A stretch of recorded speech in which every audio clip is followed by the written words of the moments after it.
The Six Nations, where giants do battle and legends are made. Epic sports which demands an epic voiceover every time. And actually has an interesting story as well. It all started back in 1871 when Scotland beat England in the very first international rugby match.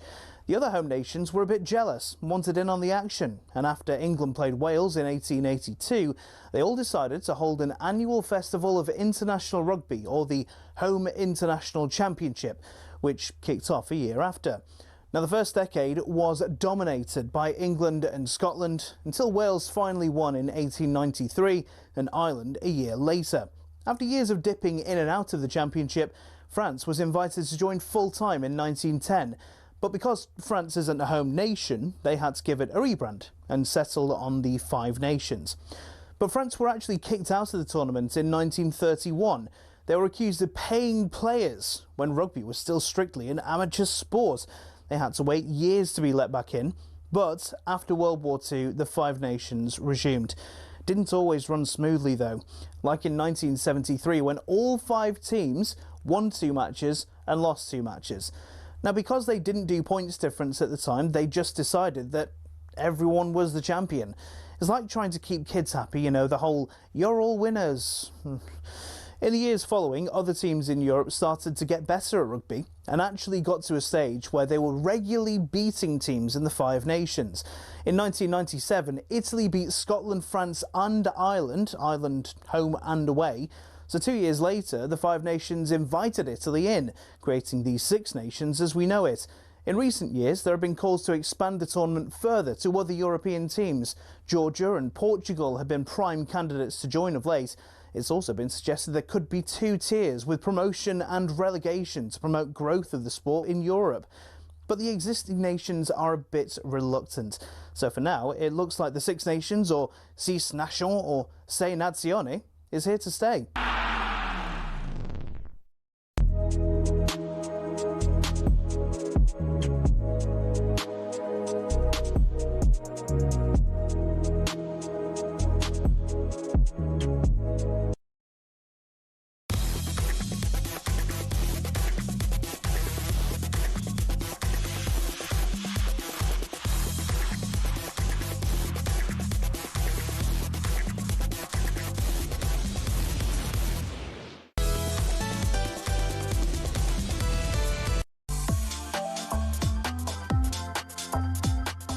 Good afternoon and welcome to the Final Word Phone-In here on talkSPORT with me, a very tired-looking Majestic.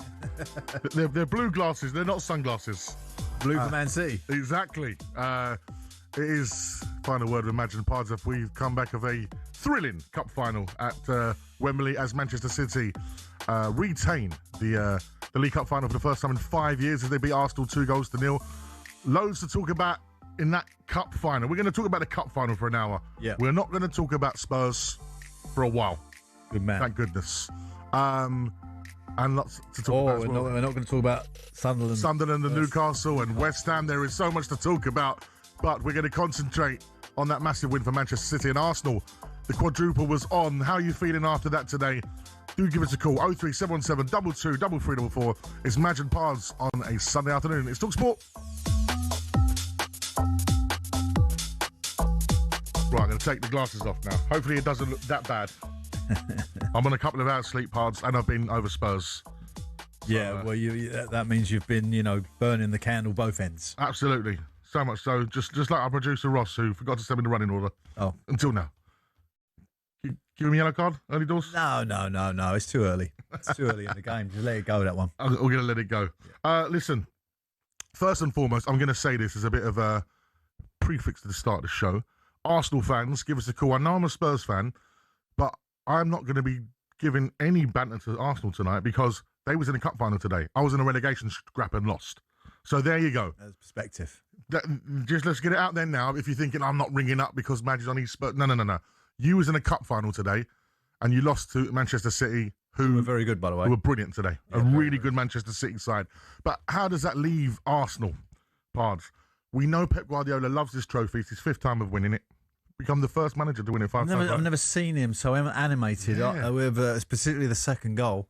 That he was it obviously meant so much for him. He had a couple of tricky weeks, obviously a tough result in the week, but they were outstanding today. I looked at them at the start and I thought, I think they're going to struggle at the back today against Arsenal in open play and at set plays, but they were terrific all across the back line. Ake in particular, who come into the team and was, back to his very, very best. And obviously O'Reilly will. He pops up with 2 goals. Well, proper Manchester boy, isn't he? And I did. Because obviously getting 2 goals from free play takes some doing from left-back position, right? And we know a great left-back, didn't we? We do. And I texted him, Mr. Stuart Pearce, and I said to him, Stewie, do you ever get 2? No penalties, no gut headers from corners. And he went, yeah, 3 times. And 3 times, yeah. Chelsea, Sheffield Wednesday, Crystal Palace. The fact he knew and was able to rid him off. It's probably me playing against him at Crystal Palace. It's probably me who let him go and score. Yeah, no, but it takes some doing. But he was in there, wasn't he? The first one, obviously, an error in terms of the way he's tried to take the goalie. Yeah. And then the second one was a really thumping header. And he's always, what's we got to do? Get in the box. If you get your fullbacks in the box, it's just another number. And, always difficult to defend. Yeah, I do want to hear from Arsenal fans this evening. 03717 223344 is the number to call, of course. And as I said before, listen, I've come from the Tottenham Hotspur Stadium where we got battered by Nottingham Forest. Sam got a little bit of a battering as well, by the way. Yeah. So I am in no position to banter anyone, so do not worry about that. You didn't want to give the yellow card to producer Ross. Yeah, he's let you down again already. Let you down again. Pep's third EFL Cup. No, record-breaking 5th. Hold it. Now I'm confused. Hold it. What is it? Is it the 3rd time he's won it or the 5th time he's won it? According to Google, that Pep Guardiola has become the first manager to win the EFL Cup a record 5 times in the competition's history. That does sound right to me. That sounds more right. Yeah. He's throwing his arms out there. You know what it is? Everton win a 1 game against Chelsea and it all goes to pot, doesn't it? His head goes in the clouds. His head's in the clouds. He's on cloud 9. Go on the toffees. We got a show to do, Ross. I had a fan come and see me outside. Give me one of them. Right? How's it go? Can I have a picture? Was and he I Geordie? went, yeah. No, I went to Geordie. And then he went up the top. He's up the top. I went, oh, okay. Yeah. Never heard of a Topley fan before. 03717 223344, of course, is the number as we settle in. Don't change it on the running order now. He's now changed it. Pep's 5th EFL Cup. But yeah, that is an incredible record, isn't it? Listen, as a gaffer pass, to win that League Cup 5 times. And like you said, it meant a lot to him today. Wow. I mean, normally he always does some kind of celebration. Usually goes straight back to his bench, doesn't he? Mm-hmm. Celebrates with his close little unit. Doesn't kick TVs. Doesn't kick TVs as normally. But today, running down a line, which was really bizarre. It's 64 minutes. But it was a great day for him, because the team he put out there were excellent. The balance of the team, the structure, the flair in the team. I mean, Bernardo Silva today, Doku, Semenyo, they were like in another level, wasn't they? Technical, brilliant offensive play. And unfortunately, Arsenal didn't really have a player that stepped up to that level today. Do you think today was proof that in the end, those that decide to play, expansive football get the results in the end? I think that's a bit harsh. This is what we're getting on the text. This isn't me saying it. Yeah. Dear Manchester City, from all football fans, thank you. That's from Ash, the Newcastle fan. By and large in life, this is from Martin. It says you get what you deserve. Arsenal deserved nothing today and got exactly that. Only a treble is now possible, but on today's pathetic and tactically inept showing, all of that is now at risk. That's from Martin. Like I said, these are coming in right now on 8789 and on 03717 223344. So I just wanted to get your thoughts on that. Well, I've said before about the league, the way the league's gone this year in terms of long throws, set plays. It's been a hard watch sometimes, and Arsenal obviously have been part of that, and they've been the most successful at it. Defensively, they've been the best team in the league, and they were got at today. Man City were the first team I've seen for a long while really sort of pull them apart and find little gaps and little holes and technically take people on around the outside. It's very rare that you see an Arsenal team sort of have so much trouble defending, particularly in that second half, that 20-minute period. They were brilliant. But no, I think I generally think that Manchester City today had more flair on the team and more purpose about their creativity than Arsenal did. There's no doubt about that. And the thing is, Arsenal have got so many fantastic players. So it's not because they haven't got the talent. It's just, sometimes I've got friends coming in, big shout out to Jags and the Ginger Cabbie. They're on the way home from the final. And this is an Arsenal fan, Jags, I couldn't agree more. We were awful going forward. Which for them must be a shame because they know the talent that they've got in their ranks. It's, and the thing is, most Premier League games, you can keep tight, but cup finals do open up.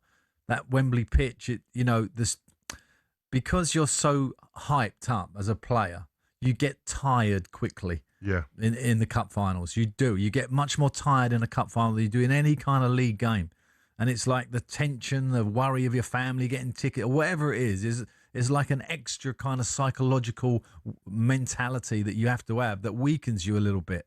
So therefore, the game opens up more. It's not often you see a cup final that's really kind of rigid and tight. It kind of opens up because you have got players who are affected by the occasion. Yeah. And it happened today, I thought, and Manchester City exploited it. Absolutely. The number to call is 03717 223344. That is 03717 223344. It is open. Arsenal fans, come talk to us. What do you make of what happened? Is it going to affect the rest of your season? And Manchester City fans, we know a few, don't we? We know a few that will call us. We know a few. How happy are you with that win? Is that a little sort of... It's done, and I said this a few weeks ago. This game was always going to be pivotal to the run-in. I mean, Arsenal got a lovely cushion, and it probably is going to be enough. But, now the momentum switches to Man City. They've got the home game to come.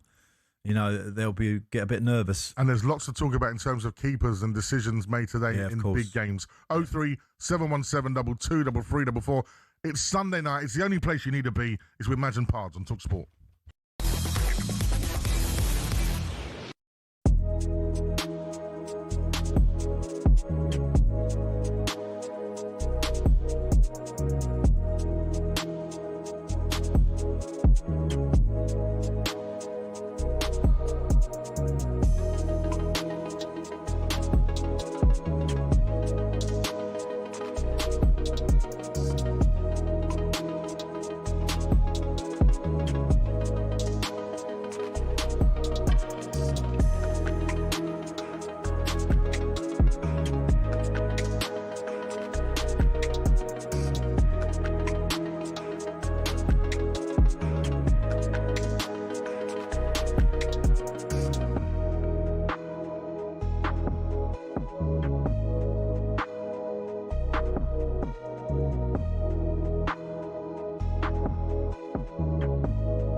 What does that framework look like? Are we talking about like back end of summer? We could see AJ back in the ring if it all goes well. Where is it? And do we still get that Tyson Fury fight possibly at the back end of this year? I think that him fighting in the summer is hopefully what we're working towards.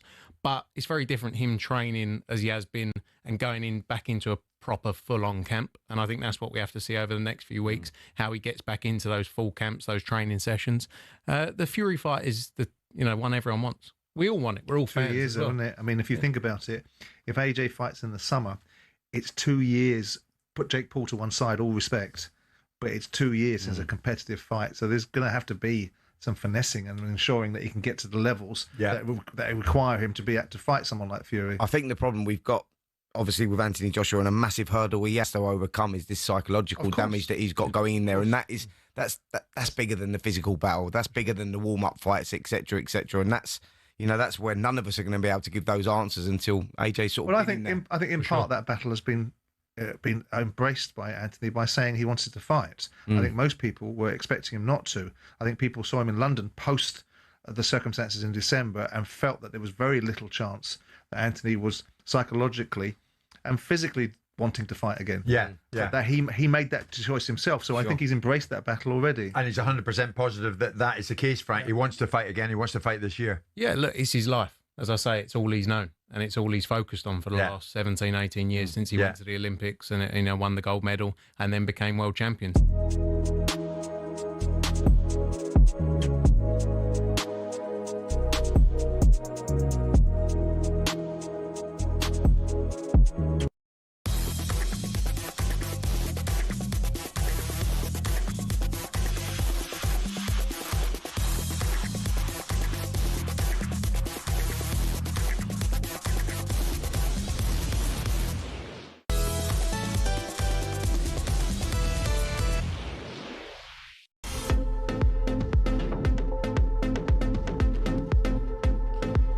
Good evening, it is the Final Word phone in here on talkSPORT. Premier League action to talk about later on, but of course, we're live on air after a Carabao Cup final that saw Manchester City winning by 2-0 against Mikel Arteta's Arsenal. Lots of questions, lots of people calling in already.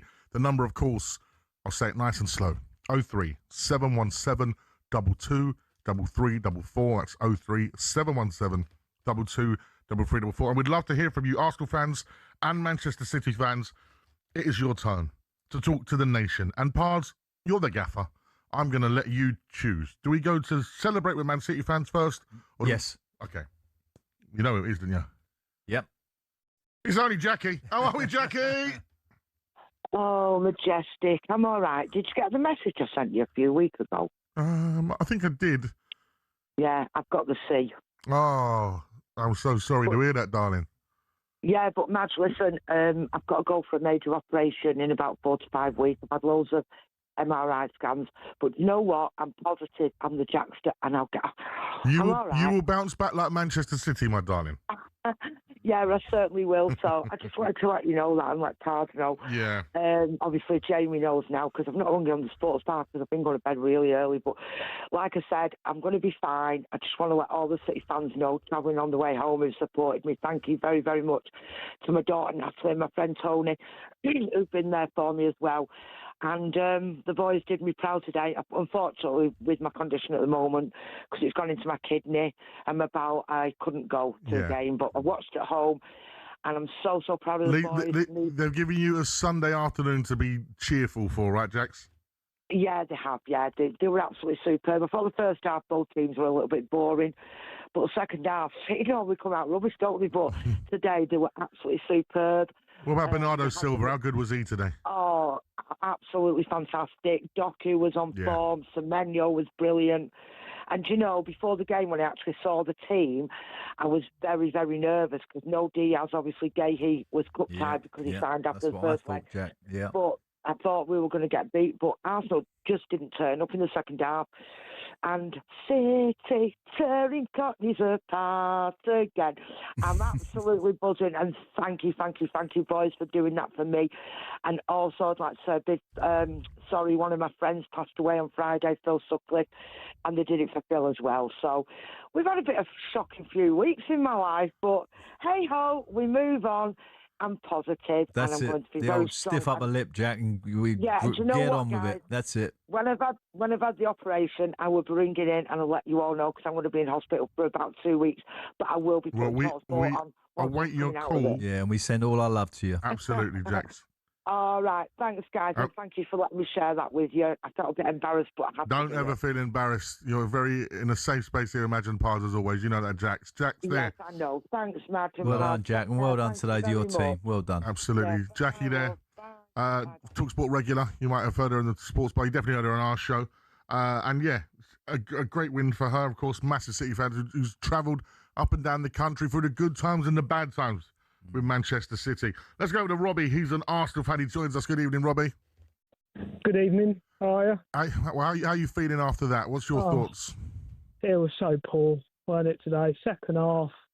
Can't believe it. Got to the final and just didn't really turn up. Was you there, Robbie, or did you watch it on the TV? I watched it on the TV with my mate. Went to a pub, and atmosphere was brilliant, but can't believe how poor we played second half.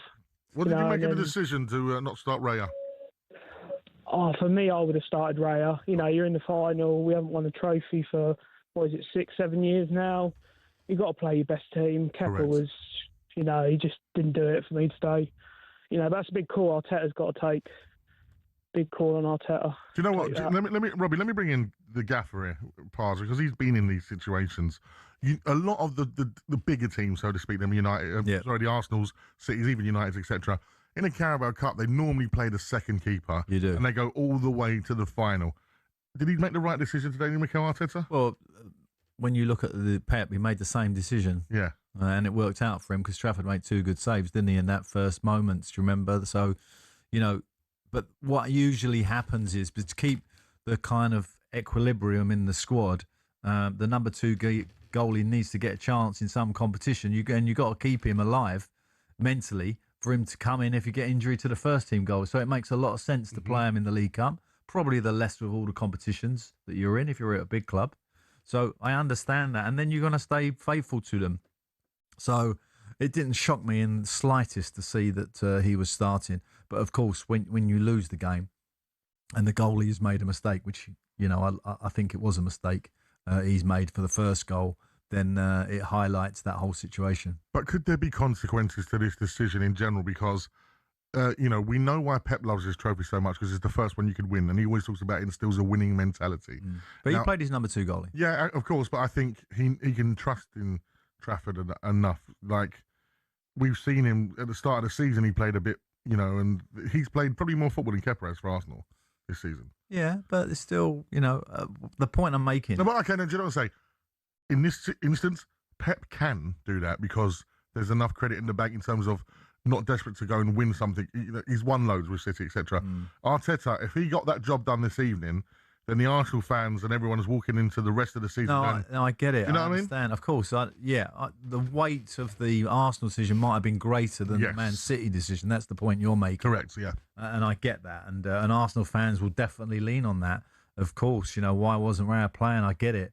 But I'm just trying to put up a kind of defence of why the manager is stuck with him and for the squad's sake as well, but at the end of the day, you're walking away with no trophy. There's no defence, is there? No. That's the truth of it. 100%. Thank you very much, Robbie. 03717 22 Let's go to Alan. He's a Man City fan. He was at the game. How are you, Al? Yeah, I am absolutely brilliant. Just getting back into the car now. I've got to say, I came today, I wasn't confident. I thought Arsenal were the better team. But do you know what? That was football 1, anti-football 0.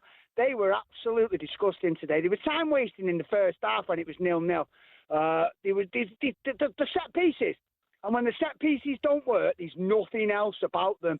And we massively exposed them. I'm going to come back to you because we're going to go straight over to Wembley as talkSPORT's football correspondent Alex Crook is with Mikel Arteta. Ooh. I am indeed. Mikel, many thanks for joining us on talkSPORT. Commiserations about the result. What went wrong for your team, particularly in that second half? Yeah, it's very sad. We really want it for our players and especially our supporters because you know how much they want it and they've been waiting for it. So it's very sad. I think the game had 2 very different halves. The first one when I think we were the better team, had 2 chances. One of them probably the best chance of the game. That should have changed the course of the game, and it didn't. And these are the moments that you have to capitalize in a final against a team like they are. And in the second half, the first 18-20 minutes, we struggled to get out of that block without the ball, and especially when we got that ball back to create the situations that we wanted. And yeah, without them having any shots in the first action, a very unusual error. Cost us the first goal, and 3 minutes later in the second shot that they have all game, the second goal, and then became difficult. You mentioned the error there from Kepa Arrizabalaga. Explain the decision behind starting him in this final, and if you had your time again, would you make the same call? Yeah, well, I think he's played the whole competition. He's the one that helped us to be where we are today, and I think it would have been incredible and unfair because he hasn't given any signs of other than that he's more than capable to play. He's played in the past these kind of games, and unfortunately it happened in the most crucial moment. I was watching you at the end of the game. You made a point of staying out on the pitch, watching Manchester City go up and get their winners' medals. All the players were there as well. Is that because you plan to use this disappointment as fuel for the rest of the season? Still 3 big trophies to try and win? Well, I think it's part of respect in football, and when somebody has deserved to win a final, you have to accept that. And for sure, we had 8 amazing months, and I will recover from that disappointment, and we will go the next 2 months because we have incredible stuff to play. Mikel, thank you for joining us. Much appreciated. There you go, Arsenal manager Mikel Arteta live from the tunnel here at Wembley. Thank you very much, Crookie. That was talkSPORT's football correspondent Alex Crook there with losing Arsenal manager Mikel Arteta, who sounded very positive, I thought. Yeah, of course he has to be because, this competition is not the end of the season, is it? No. It's like, slap bang in the most important part of the season. Champions League quarterfinals to come for them, plus the run into the Premier League. So, and FA Cup, of course. So, still lots of trophies on offer for Mikel. He needs to say that. I thought his answer about the goal, he was spot on. That was fair. He's tried to answer that question. And now you have to take it on the chin. that 20 minutes after half-time was where the game was decided. Manchester City were absolutely on top of the whole period, and they were just pushing and pushing and pushing. And I think Arteta was trying to claim that was only their second shot, the second goal on target. But in all honesty, they were really in and around that goal for long periods of time. It was a great spell by them, and they deserved to win. Do you want to hear from Nick O'Reilly, because he's now with Alex Crook at Wembley? I do. Well, he will be in just a second. Nick O'Reilly just in conversation with a member of the Arsenal team, but he is ready to speak to us very shortly. What an afternoon for the England international. 2 goals, man of the match, and of course Manchester City taking the first domestic silverware of the season. He is going to join us now. Nico, many congratulations. You're live on talkSPORT. Your afternoon couldn't have gone any better, could it, on a personal level? And obviously putting the first trophy in the cabinet for the team as well. Yeah, amazing feeling. Obviously, as you said, to win the trophy, first trophy of the season. And we're going to keep pushing now and try and win some more. And I could see, sitting next to the bench, your manager was very animated, the subs were very invested in the game, they all sprinted to celebrate with you after you scored the first goal. The fact that so many people have written Manchester City off, Arsenal were the heavy favourites with the bookmakers, did that spur you on this afternoon to prove that actually this is still a great team? Yeah, definitely. I think we showed everyone we're still here. Obviously, we had a tough week in the Champions League and in the Premier League, but yeah, we're definitely still here. We had a great performance in the second leg of the Champions League to hold Real Madrid down for as long as we did with 10 men. And today we played amazing as well, especially in the second half. We came out and we dominated the game. So we're definitely still here and we're definitely still fighting.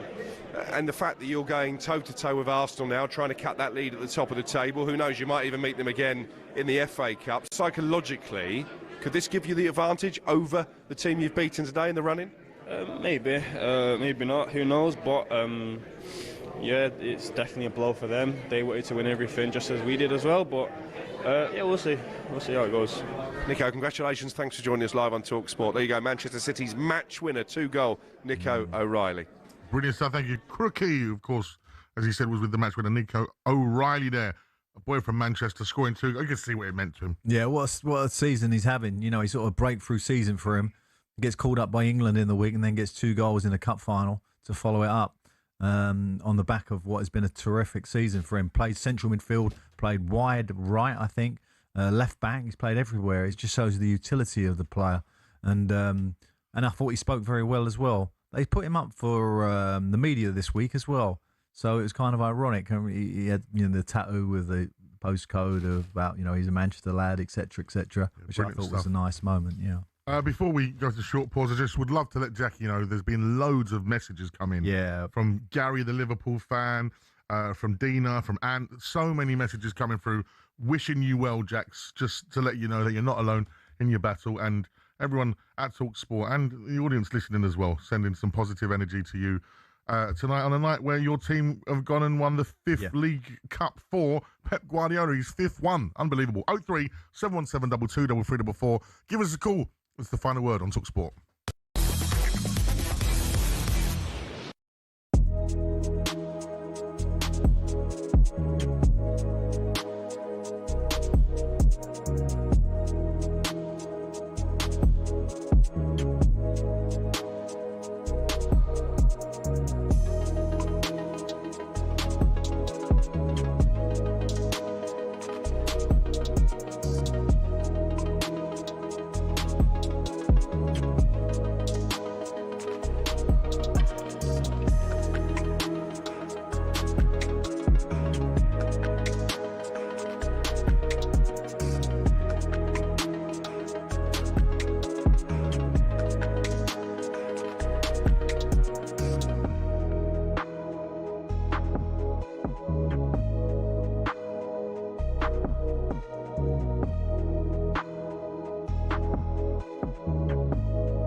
You know he's Brazil's all-time goal scorer? I don't care. He's got more goals than Pele. Was Pele all that? Was he all that, Pele? Would Pele get in to Arsenal's team now? Hold on. What do you mean? Would Pele get in Arsenal's team now? Would he get ahead of Martinelli? You don't think Pele's any good? I never saw it. I mean, all I've seen is... You're not having him better. You don't think he's better than Gyökeres? I don't know whether Pele was as good as everyone said. He won 3 World Cups! I know, but that was back then, wasn't it? What do you mean? I know. You're not having Pele? No, it's a little bit like someone winning, let's say back in like the hat-trick in a World Cup final. Let's say, like in the early 1800s, early 1900s, someone won Wimbledon 25 times. They're not going to be better than Federer or Djokovic. Right, but Pele can't help the fact that he was born in whenever he was born in the 60s. At that time, Pele was obviously very good. Right. But don't tell me Pele gets an Arsenal's team now. What do you mean? The best side in the country. Who's he getting? He's not getting in front of Gyökeres. He ain't getting ahead of Saka. Are you having a laugh? No, I'm not. What? No. I can't believe you said that. I've never heard you come out with so much guff. No, but we don't. Pele. But we don't know how good Pele was. What do you mean? We are told. What do you mean? No, at the time, he won 3 World Cups. No, I know he did, and I'm not taking that. Of course, I'm not. It's not like he played in the 1600s. No, I know, but we saw footage. Yeah, we did see footage. But what I'm saying is, back then, footballers are better now than they were. Can we agree on this? Yeah, okay. I understand what you're saying. That's the point I'm making.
Side of the penalty area, Cherky back for Nunes, and queuing up for it across the edge of the 6-yard box, and he's headed in for 2. It's Nico O'Reilly again.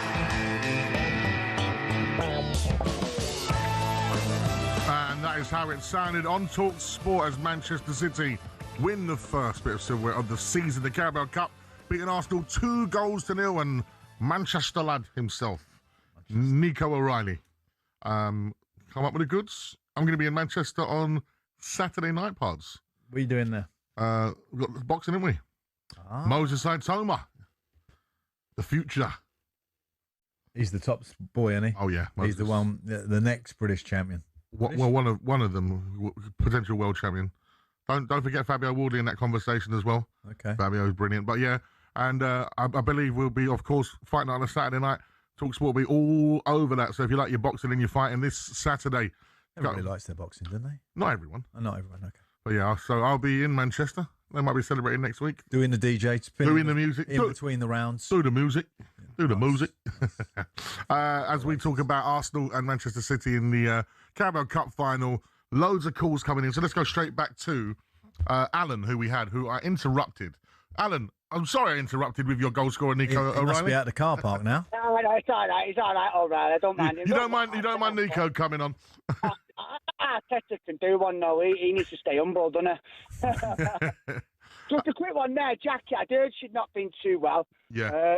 Speedy recovery, Jacksters. You've got this fight. You've got this. Don't worry about it. We trust. We'll be all behind you. Yeah, nice words. Lovely. Top man. Yeah. Arsenal again today in a big game showed that when the set pieces don't work, they don't know what to do. City bullied them there. I don't think I've ever gone to Wembley in a cup final in a big game like that and felt so comfortable against Arsenal because they just couldn't handle the midfield. Declan Rice, somebody on the station was saying Ballon d'Or winner. I tell you what, Rodri showed true class in that midfield today, the way he bossed it. We've got Kushinov, he's got, for me, I think he could be one of the best centre halves in world football. The way that he bullies and bosses them, the defence, absolutely superb today. I'm just proud of the boys because, like I said, we came today and we thought, we assumed Arsenal were the better team. And I think we've just shown the rest of the league and the rest of Europe they're not what everybody thinks they are, this Arsenal team. They're not as good as we think. Well, I would say a couple of things there, just on the back of what you've said. Christian Ovanaki and the two centre-halves were magnificent today. There was a couple of moments where Arsenal on set plays did threaten, but you did, on the whole, you defended them very, very well. And obviously you've done a lot of work on that to subdue that kind of threat that they have. But in open play, there was no comparison. Arsenal looked a bit tight, in terms of how they were in, their mood.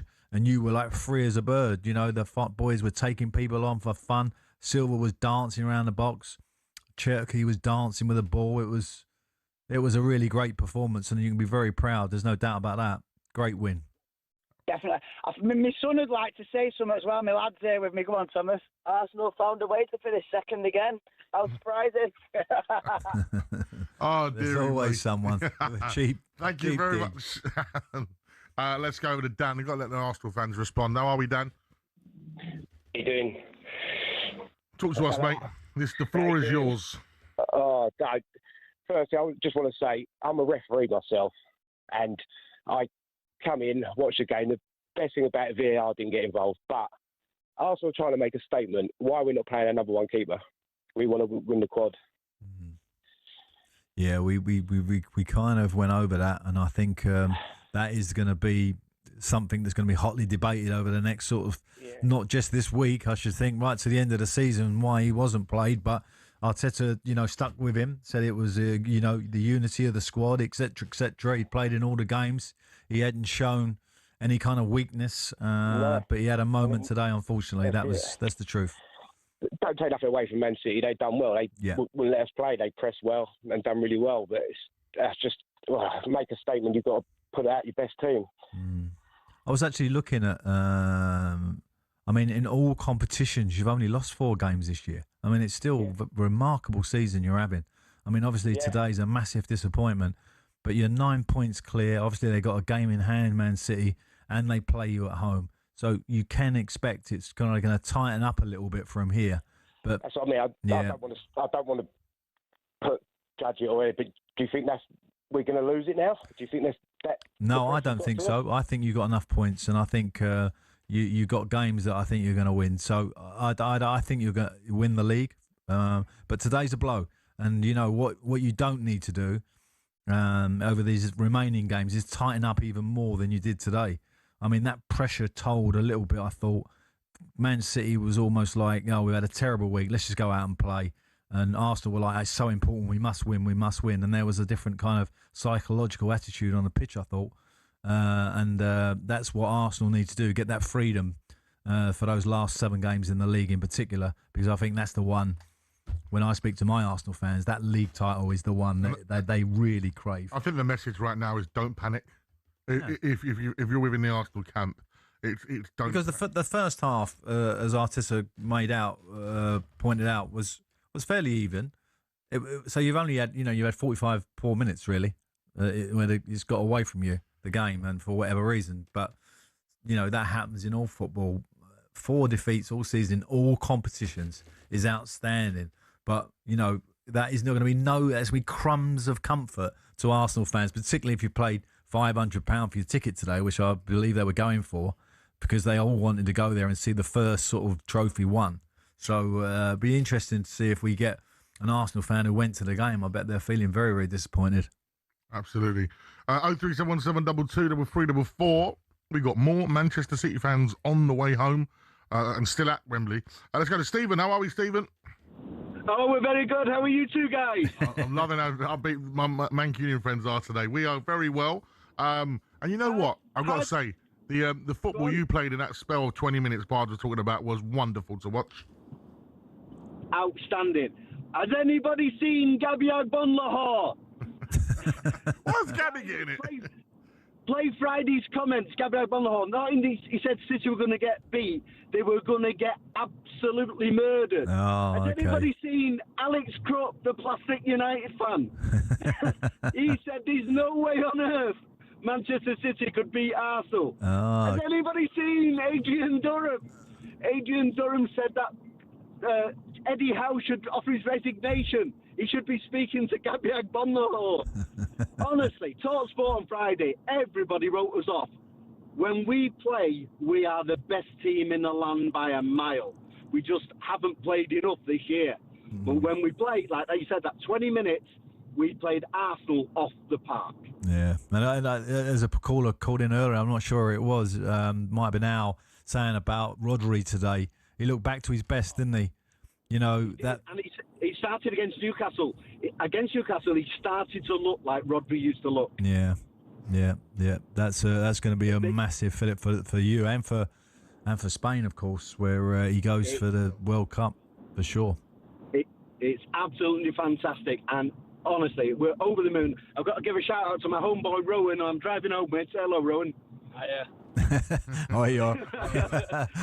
Rowan's under. He must be driving. Doesn't sound like he's had a drink. We've had a great day, and listen, if we beat them at our ground, you sound like Kevin Keegan. You know when you're done that speech. I'd love it if we beat them. And at the football today, do you know who we saw having a drink with all the boys just gone down as fans? Gary Owen and Kevin Reeves at the ground. Oh, nice. Two great players. Yeah. Old stars of yours. They gave me all the time in the world. They talked to me. Brilliant. Yeah, that's great to see. Lovely to hear. Brilliant. Safe journey home, Stephen, and his friend who's driving. Yeah, Roland. Was it? It was. Roland. The homeboy. Let's go to Crookie because he's now with Pep Guardiola. Oh. I am indeed, Pep. Many congratulations. A fifth League Cup title for you. How satisfying was it this afternoon? A lot, and the way we played and the way we behaved, a lot. I'm really pleased. Really pleased because I know perfectly against which team we played today. The strongest one alongside Bayern Munich, maybe Barcelona. It's really tough, and especially second half we played really good. Does that make it even more enjoyable, the fact you're going toe-to-toe with them in the Premier League, the fact a lot of people made Arsenal clear favourites coming here? This season Arsenal set the benchmark. So, look, in Champions League we won all the games, in Premier League. So it's really tough, and be able to do it, especially second half, made me so proud. The title, of course, I'm really pleased, but especially the way.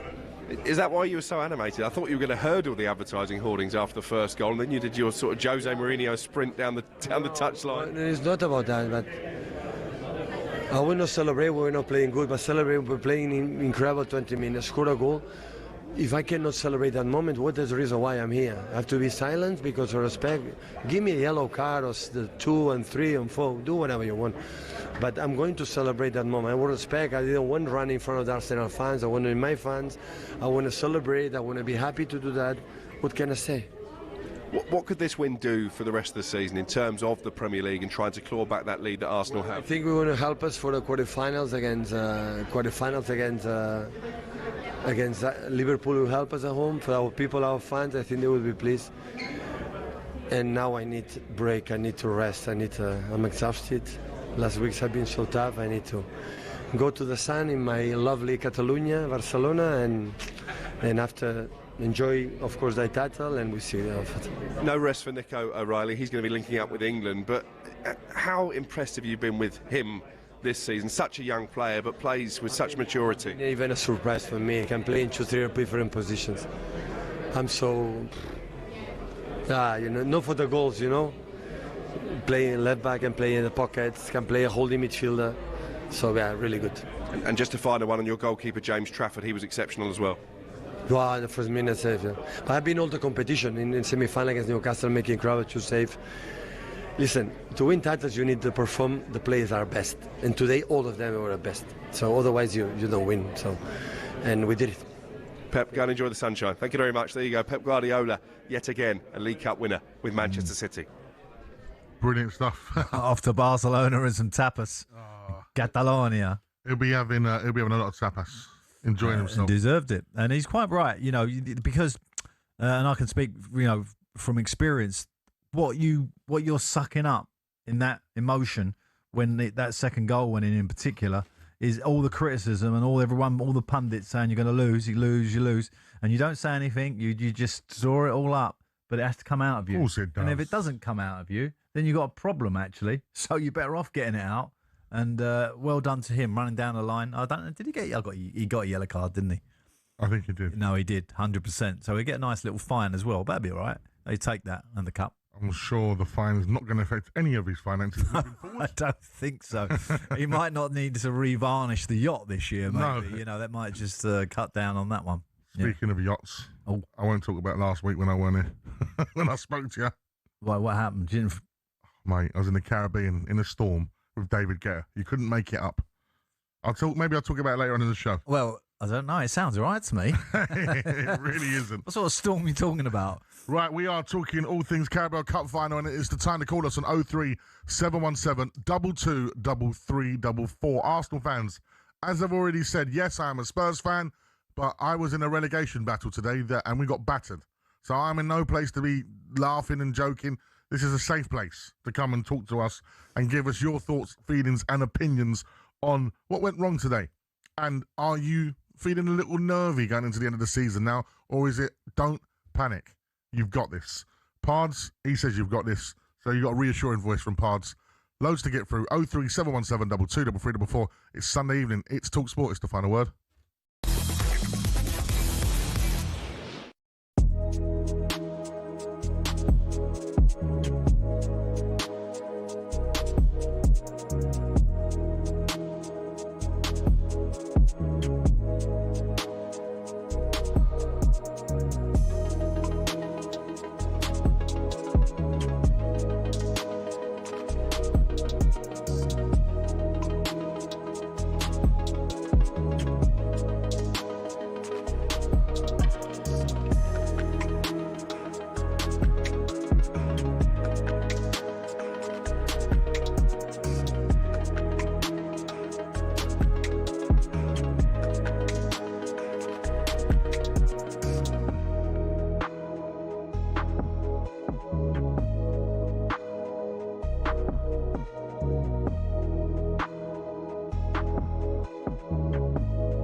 Kids, for them last night, horror show.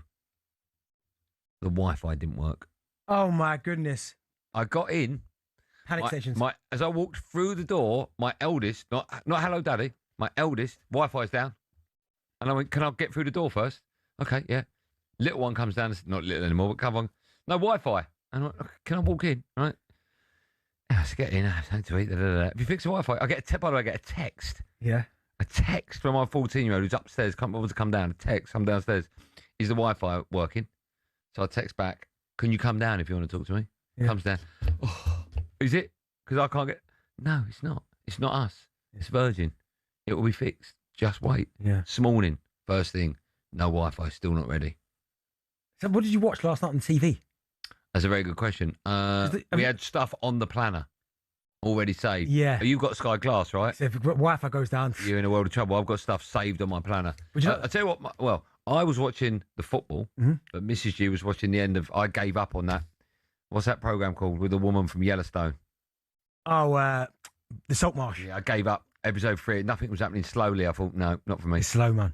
Yeah. And even I watched all the episodes, and even at the end, I'm a bit like, what have I just watched? Yeah, I gave up. She was watching it. Football was good, though. But no, do you know what? I bet that was quite nice, though. No Wi-Fi. Well, it was up until every 4 minutes. I'd like still not working. Just relax. Listen, you should have hit him with the. You should have hit him with the. When we was younger, there was no such thing as Wi-Fi. I know. I'm gonna have to use my data up. Oh my god.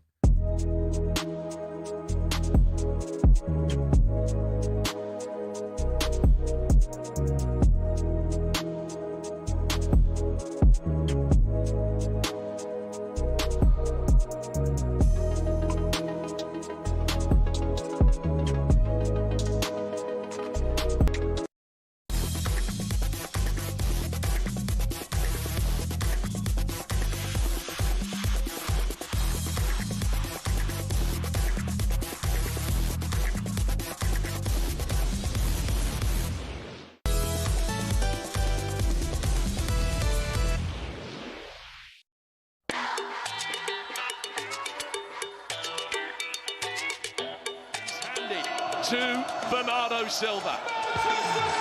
Their atypical season contains a familiar sight. Another day of Pep-inspired glory as Bernardo Silva takes the trophy with its blue ribbons and brandishes it joyfully, lifting it to the London heavens. Manchester City, the 2026 League Cup winners. That is right. Pep Guardiola wins his 5th League Cup of his career at Manchester City, and he's very excited to head to Catalonia, to Barcelona, more than you believe. I love Pep. He's someone sent an interesting message saying, when Pep leaves Manchester City, will they have a fall like Man United or Liverpool post like Klopp that we're seeing now? Well, I don't know if there was a drop after Klopp, was there? Because they won the league. That's what I said. Yeah, but anyway, I don't know about Not really that. a drop, is it, when you win the league? When you're in the Premier League. Well, you know, what is their game plan? There was rumours, actually, that I heard that if he was going to go... Maresca? Amorim, actually. Amorim? Before he went to United. Okay. Was the one they'd sort of earmarked to succeed Pep. So, missed a bullet there. Dodged one there, haven't they? Woo! Woo! Just like that. Right, let's go to the phone lines. Let's go over to Kieran. He was at the game today. He's a Man City fan. Hello, Kieran. Oh, mate, you okay? I'm very good. I want to hear a jubilant, happy Kieran. You must be happy, mate.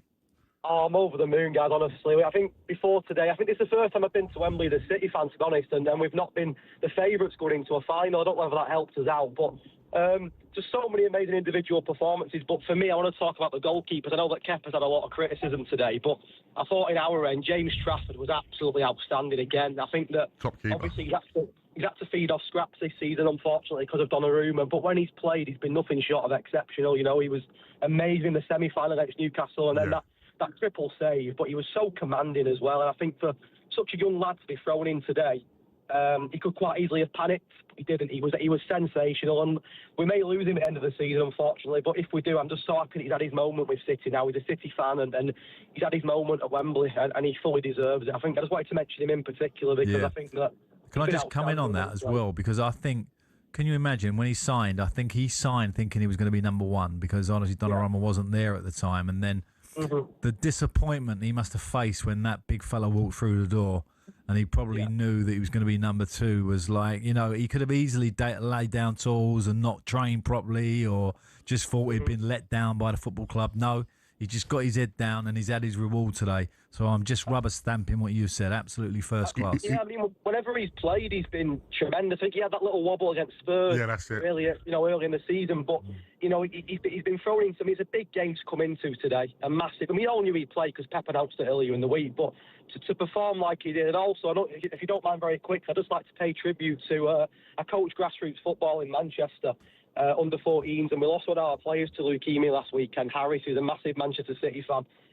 We sadly lost him last weekend, and it tore our football club apart. But to pay tribute to him at Wembley today and see the arch lit up in blue, it meant so much for him and his family as a Man City fan. It was amazing. So I hope you don't mind me doing that, guys. No, but it just not it a means problem lot. at all. We send our thoughts to your football club and, of course, to his family. Thank you. Thank you very much. Just talking about the game in general. Was there any point of the game you thought Arsenal were in with it, or was it just did City just come up and dominate today?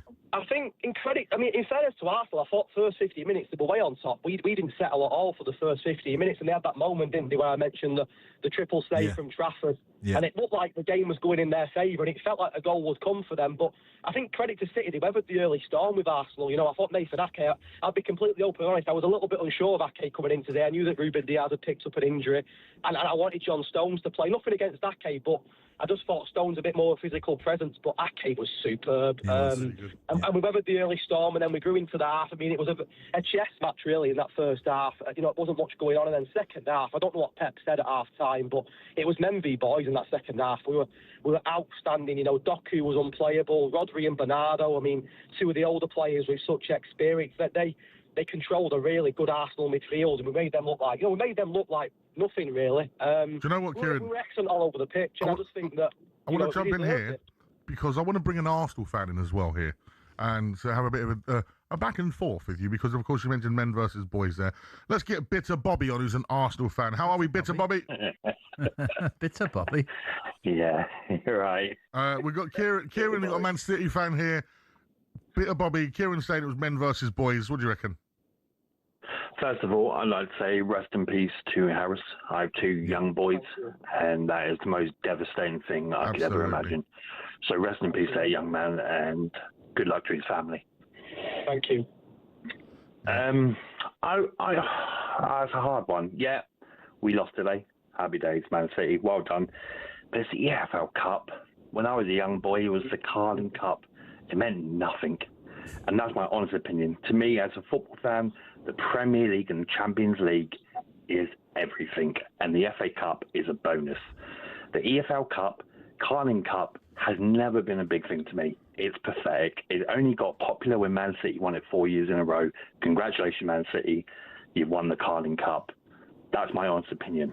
Can I get Kieran in here quickly, Bob? Bob, because Kieran, because I always listen to Pep when he talks about this cup and why it's so important to him. He says it generates a winning mentality for the rest of the season. What do you make of Bob's comments? Well, I've seen this Arsenal team celebrate the Community Shield like it was the Champions League against us a few years ago. I think he's talking absolutely not. First of all, I mean, look, thank you for the message of respect to Harris. I thought that was lovely. But in terms of calling it nonsense, I mean, look, this Arsenal team have won nothing. They've won a Community Shield. You know, Spurs have won more. Palace have won more than this Arsenal team. Newcastle have won more. They did win an FA Cup. I've got to throw it in there, Kieran. They did win an FA Cup under Arteta. Yeah, but under COVID about 6 years ago, you know, this squad, I mean, this squad hasn't won anything. And I think to sit and say that it's a tiny cup, I agree, of course, the Premier League and the Champions League are bigger trophies. Obviously they are, but, you know, this is a massive trophy. And for them, you cannot tell me the Arsenal players didn't want to win that trophy today.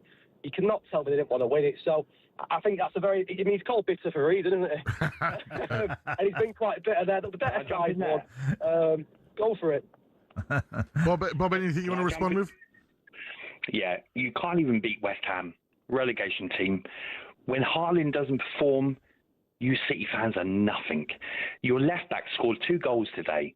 Apart from that, what did you threat us with? Nothing. Yeah, we played bad. We wasn't good. I admit that. Second half, we were awful. First half an hour, all over you. But yes, we were bad. 100%. Congratulations. Well done on winning. You're 9 points behind us. You can't beat West Ham. You just got humiliated by Real Madrid. Literally humiliated by Real Madrid. I'm sorry. I left just score 2 goals. You know what? I'll say this one thing to you, and you can come back to me. I welcome your 115 charges. But our left back didn't just score 2 goals. He pocketed your will beater. Alleged is the word.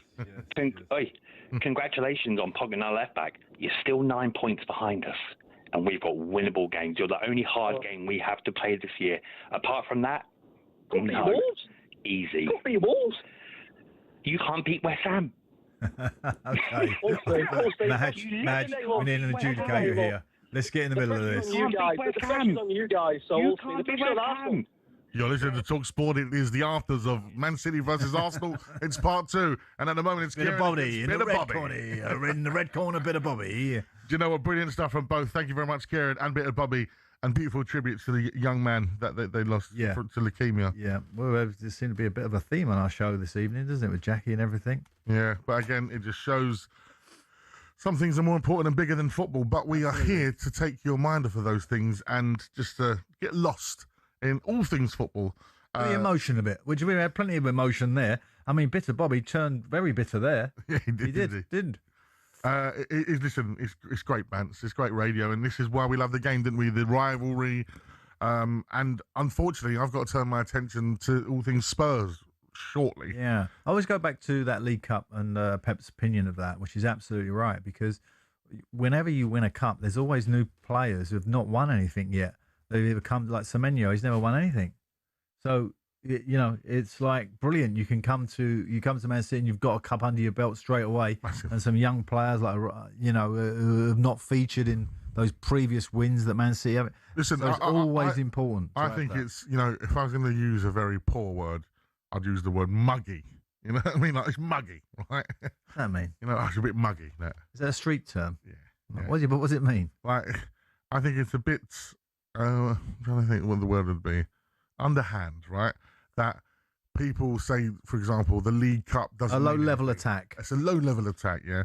For example, even with the Conference League in the European, right?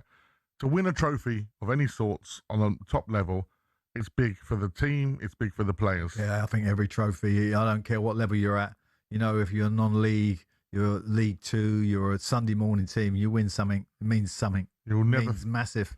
You never forget it. You'll never forget. 03717 223344. Our number one's gone already. Don't forget, we're on to the later time of 10 o'clock this evening. Way past our bedtime. Yeah. I don't get paid till 10. We're on till 10, pal. Wow. The Trans-Euro Express is on after us, of course. So all things European football with the wonderful Danny Kelly will be on after us. But still to come, loads to talk about as the Premier League was on today. We haven't even talked to any Premier League yet. Well, there's a lot to talk about in the Premier League. Let's not talk too much about it. Yeah. But Arsenal fans... Some I'm looking forward to and some I'm not. City fans, 03717 223344. For your former clubs today, it's been awful. Yeah. All of them. West Ham, Newcastle and Spurs, because you played for Spurs. That's your former club, mate. I don't care. It is Majestic Pardew. It's Sunday night.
And 35 players have been named. Jason Steele has got his first call-up as part of a 5 goalkeeping battalion that also includes James Trafford, Aaron Ramsdale, Jordan Pickford and Dean Henderson.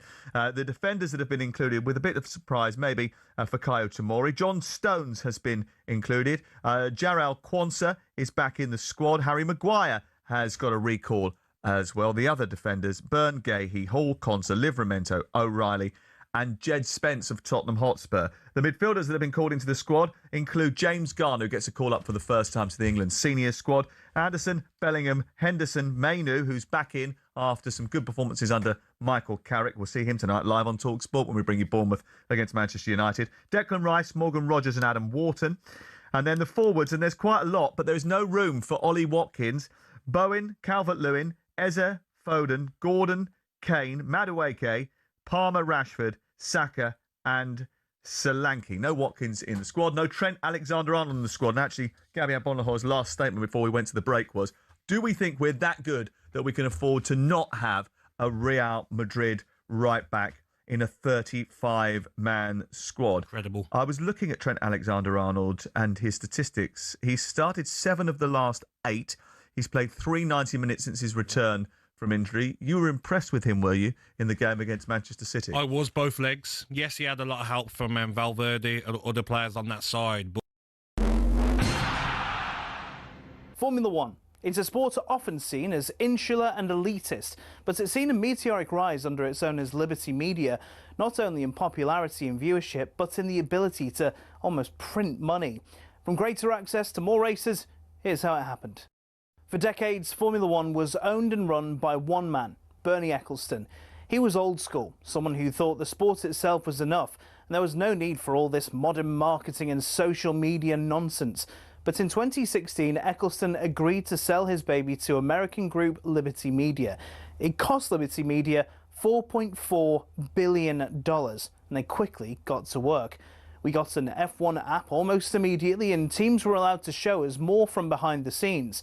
One of Liberty's most important deals was with Netflix, which in 2019 brought us Drive to Survive. The effect? An almost 70% rise in viewership for races in the US alone. it's massively benefited Formula One online too, with a rise from 7.8 million followers across its social media platforms in 2016 to around 50 million today. New eyes are on the sport too, with F1's own subscription TV channel, which people can watch anywhere in the world. But the main market they've tapped into is the US. There's now 3 races there a year, in Texas, Miami and Las Vegas, and an American-branded team, Cadillac, getting involved in the sport too. More races seems to be the direction of travel. A street circuit in Madrid's being welcomed onto the calendar, while conversations around a Grand Prix in Africa have ramped up in the last few years. More big events could be in the offing too, after the massive F1 75 season launch event in London in 2025. 7.5 million people tuned in to watch it live across their social media channels, and that doesn't include the viewing figures for where it was broadcast on TV in certain countries. It seems Liberty will do whatever they can to grow the F1 brand. Their efforts have been worthwhile too, with Forbes valuing the sport at $17.1 billion back in 2023, almost 4 times more than what they bought it for in 2016. Not bad, considering it's seen as a sport where people just drive around in circles.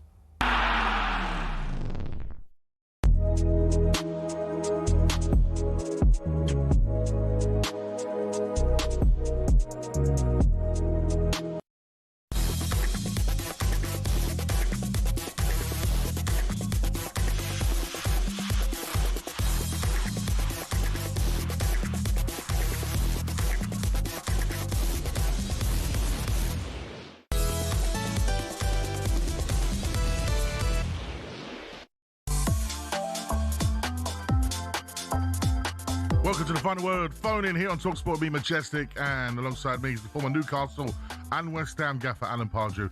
And yes, we'll be talking about those teams very shortly, but we are in a blue moon. Wonderland as Man City stop the Arsenal juggernaut to win the Carabao Cup, which apparently means nothing, according to Bitter Bobby, with a double from Kyle O'Reilly. Elsewhere, Spurs collapsed. Embarrassing, shocking, shambles, as Jamie would say. He's going to get it on the sports bar, isn't he? But Chelsea won't any better, so that's going to be interesting. Tomorrow night from 10. Spurs, awful in the relegation 6-pointer against Forest. And it got even better for Forest as West Ham lost to Aston Villa. And a miserable week was complete for Newcastle as Eddie Howe, they got a late goal Sunderland, didn't they? Gave the Weirsiders all 3 points at St James's Park. Remember, we're now live on YouTube and on your smart TV, so you can come watch us in glorious HD. We've launched on LG devices, Fire TV and Apple TV. And Google TV, so you watch us in glorious HD from the 17th floor of the News Building in London. But for that, it's all about you and your opinion. Imagine Park, just 03 717 22 3344. And very soon, we'll be asking you for your WhatsApp messages, so you know what to do. The number 03 717 22 3344. Now, Pards, in that game today at Wembley, I think it was Bernardo Silva. No. Who was it? Cherky. Was it Cherky? Yeah. He's a very cheeky player anyway. Yeah. Was it definitely Cherky? Yeah, I'm sure it was. First I thought it was Bernardo Silva, but I think it's Cherky. And when you're talking about when he juggles with the ball. Yeah, I was talking about. So one of the Man City players, we'll confirm who it was in a moment in time. You're saying Cherky. I thought it was Silva. But maybe Silva's too. It was Cherky, yeah. Silva's too long in the tooth for that. Too much class. Yeah. Anyway, Cherky is a bit naive, a bit young, and juggling with the ball like that is an insult in the pro game. Did he get? I see. Actually, Pep was sort of shaking his head. He got weighed in as well by White. Yeah, and then and rightly so. Yeah, if you're a pro footballer, that is a no go. Is that the ultimate insult as a pro footballer? One of them. What about if you get past the keeper and then get on your knees and head the ball in? I think juggling the ball was actually worse. Really? I would say, yeah. So if you put the ball on the line and you get on your hands and knees and head the ball, there's not many have time to do that, by the way. The pro game, you can do that on a Sunday morning, but not in the pro game. Do you think it's an insult then? Well, it's just unnecessary. He didn't need to do it, but he was exuberant. He was having a really good game. Actually, I thought he was terrific. He makes the first goal. Does he, or is it the second goal? Or he might have done both. I can't remember, but he certainly had a game where he was all the little things that we like about him. He was doing very, very well. And that unfortunate moment, we won't dwell on. Yeah, it was. We won't hold it against him. It was cheeky. Yeah, I'm sure Pep will give him a little, that little tap round the head. where you go, don't do that again. Yeah. That's what I would have done. You come over and change and say, look, brilliant, you was brilliant today. Tap him around the head and go, don't do that again. I'm going to read a message out here because we got a first-time messenger to Talk Sport. My first-time message in Talk Sport. The Arsenal fan calling the Carabao Cup worthless has made my blood boil. No, it's not just about winning the Premiership and the Champions League. Football gives some of the best life moments ever to the supporters.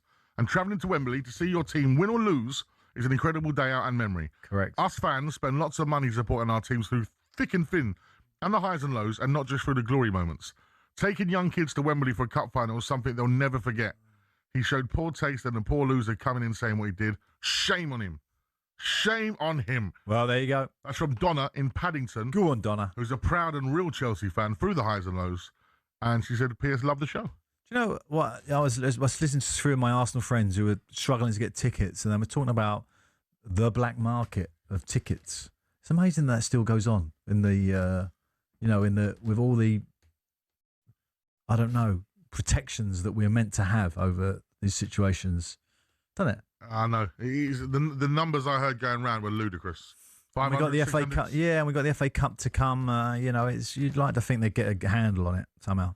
Well, 03717 22 3344. Give us a call. It's Madge and Pardew Sunday night.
Is Eze England's best option now at number 10?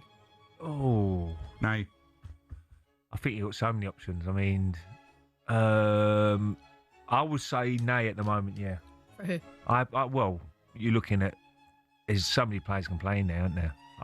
Well, Andy Sanders has just said Rodgers should be better on the left, but he can also play on number 10. You've got Bellingham, who, look, whatever season he's had, he does turn up for the big games. He can play in big games.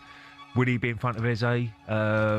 Look, Eze scored a cracking goal the other night. There's no doubt in that. And he's banged one in the FA Cup the other day. He's starting to score a few more goals, which is very important. But I'll still I don't think he'll be in that starting number 10. No, Bellingham for me. You can't ignore Bellingham's talent, and people who do really need to take a look at themselves. But Eze's putting pressure. He's putting pressure on himself. Don't get me wrong. He's putting pressure on. Jude Bellingham doesn't get the credit he deserves for the career he's had already. Because, He's a young lad. Because he rates himself. People hate him. Yeah, yeah, but you can be confident in your own ability. Yeah. Sometimes you can be overconfident. But you still got to be confident. You ain't going to be a player if you're not confident going forward. Do you remember your interview with Thomas Tuchel when he was like, I mean, my mother finds him repulsive? Yeah. I was like, I don't. Did you come back from that? He's not scared to leave one out, Tuchel, though. He ain't going to just pick you for the sake of it. That's what I like about the manager. Because sometimes you can pick people because their reputation and this, that, and that, whatever, but he won't do that. Tuchel will go, right, whoever deserves to play will play. Yeah. Is Saka guaranteed to start, Yearney? Yeah, he is. Yeah, I think he would definitely start on that right-hand side, yes.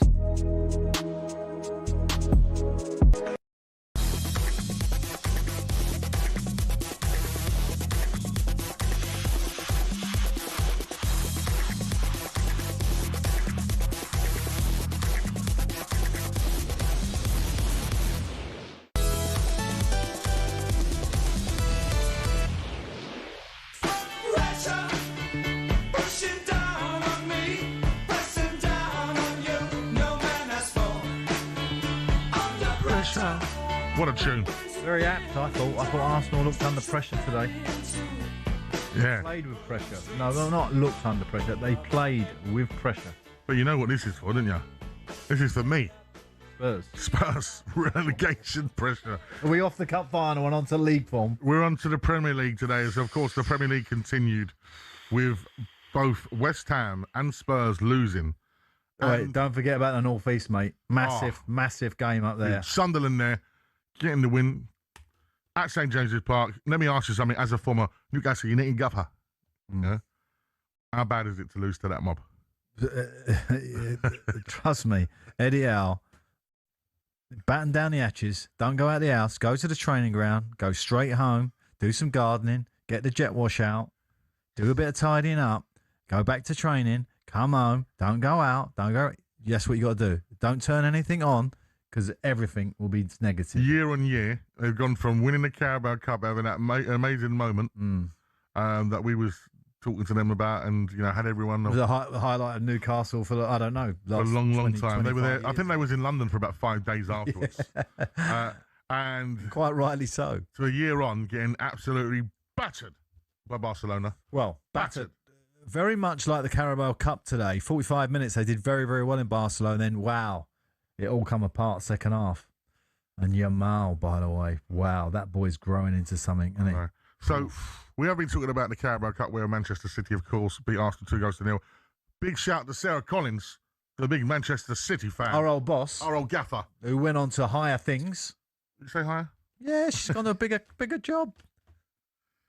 She went Champions League. She's gone Champions League. Is this show Prem? This is the Prem. She's gone Champions League, but she's nice to come back. She's gone private sector. Yeah. For the cash. But a Man City supporter, obviously, so she's very happy. Very happy indeed. Jubilant scene. So, yeah, we're happy for her. We're happy for Jackster, of course, as well as getting lots of beautiful, positive messages and energy sent to her. So, send them love, Jax. I know you're listening. And I'm avoiding talking about Spurs because I was there. I was there today. Mate, and you know what? I had my rally call, didn't I, the other week when we was on? Yeah. I looked down that lens. I said, Spurs fans. Well, I thought you got a great reaction. We did. I thought the fans were absolutely brilliant. Let me tell you, today, on the Tottenham High Road, there was almost like a small parade type. It was a gathering. Because the result in the week give you a little bit of a lift, didn't it? Listen, the draw with Liverpool. Belief, etc. The draw with Liverpool, then a win against Atletico Madrid in the Champions League, which meant that our European form stayed unbeaten at home all season. And really? Yeah, because we won it. Yeah, even though we lost on aggregate, we didn't lose at home. Sure. You got absolutely murdered in Madrid, yeah. Yeah, so you're going into this game today against Nottingham Forest. I'm thinking they've had a really tough game in the week. They've gone all the way to penalties in Denmark. Yep. Sunday afternoon, I thought, this is us. This is us. And I think there was about 55,000 people who had joined you on that. Yep, absolutely. Yeah, it would be just the Forest fans who thought differently. The Spurs fans showed up. The Spurs bus showed up. The colourful flares showed up. Everything other than the football. You know, that game started off and I thought to myself, Spurs, look at it. Yeah. Right? And then 8 corners in the first half. We ain't done all season. No, but hold on. That first sort of 10 minutes, I would say, 12 minutes. And then Forest had a period of possession where you had that strange shape today. Oh, my goodness. Right? Where I wasn't sure whether he was free at the back, where Van der Ven was a left back, or was he, whatever system it was. There was one moment where Spence was next to Porro on the right-hand side as like a... Right centre-back. Right centre-back, yeah. Yeah, but I think he was right back. That, from what I could see of the TV, it was difficult because obviously you're only getting the footage from the TV. But the shape was obviously not working because Forest kept the ball in a passage of play for about 6 minutes. Yeah. And that's a long time in the Premier League. They just kept it and kept it and kept it and kept it, and no one could put any pressure on them. And they sort of fizzled out the attack, and I thought to myself, oh, that's not a good sign. And then you come again, then you did okay again after that. But second half, it sort of, after the first goal, it looked like all confidence had left the team. The belief had left the team, and Forest were comfortable winners. It was so poor. The thing is, Pards, just looking at that team, even in the first half, there was no outlet of creativity. There was no ball carrier. There was no one that could penetrate the lines, whether it would be a pass or a run. Every time, I thought Tell played all right, in fairness to him, but every time he got the ball, it slowed down and he's waiting to make a decision. Then watching Manchester City play with Doku, Semenyo and Cherki, and then you look at the levels and you go, what's the difference between them and, say, Matthias Tell? directness, the confidence to go, I'm going to take you on, I'm going to beat you. And I'm not going to stop and wait. It's going to be fluid, and it's going to be as soon as I've got the ball, I'm running at you. Well, a lot of that's to do also with the form of the team and the environment, and et cetera. But I've seen a lot of football this weekend, and I see Manchester City second half today, and I see Manchester United Friday night. Manchester United, wow, what a level they've reached technically at the top of the pitch. They're as good a team at the moment as I've seen for a while. So, you know, when you see players and you look at that Man United team 8 months ago, those same players. Fernandes, Cunha, and they were struggling. They were trying to find their way. Do you know what I mean? And it just goes to show you, few wins, bit of confidence, training ground lifts. Suddenly the technical ability, Manu, blah blah blah blah, of that Man United team has gone up. I would say 40%. So with all of that being said, his tell, he did. I say he played pretty well. With all that being said, Pards, does that mean Spurs need a new lift? They need a new person at the training ground. Is it time for the gaffer to finally go? That was Pereira's first Premier League. I thought he was going to say that was a party political broadcast on behalf of Madge. Of the Tottenham Hotspur team. No, that was Pereira's first Premier League win today. It's so Spursy that they come here. And I heard Igor Tudor's second in command talking in that press conference. I didn't think it made a lot of sense, if I'm honest. No, there is something to be said there in terms of this stadium is so great and all that. It's a great day out for everyone. And I don't know if you've been backstage parts at the dressing rooms or whatever else, yeah? The away dressing room that they're in is as good as people's home dressing rooms. It's too nice for everyone. No. That's nothing to do with it. Forget that. That's nonsense. No, I'm not having it. He's saying it. I'm saying what he's saying. No, I'm not having it. Nothing to do with it at all. I'm going to tell you what's to do with it. Let's go, Parks. Your last 6 games, right?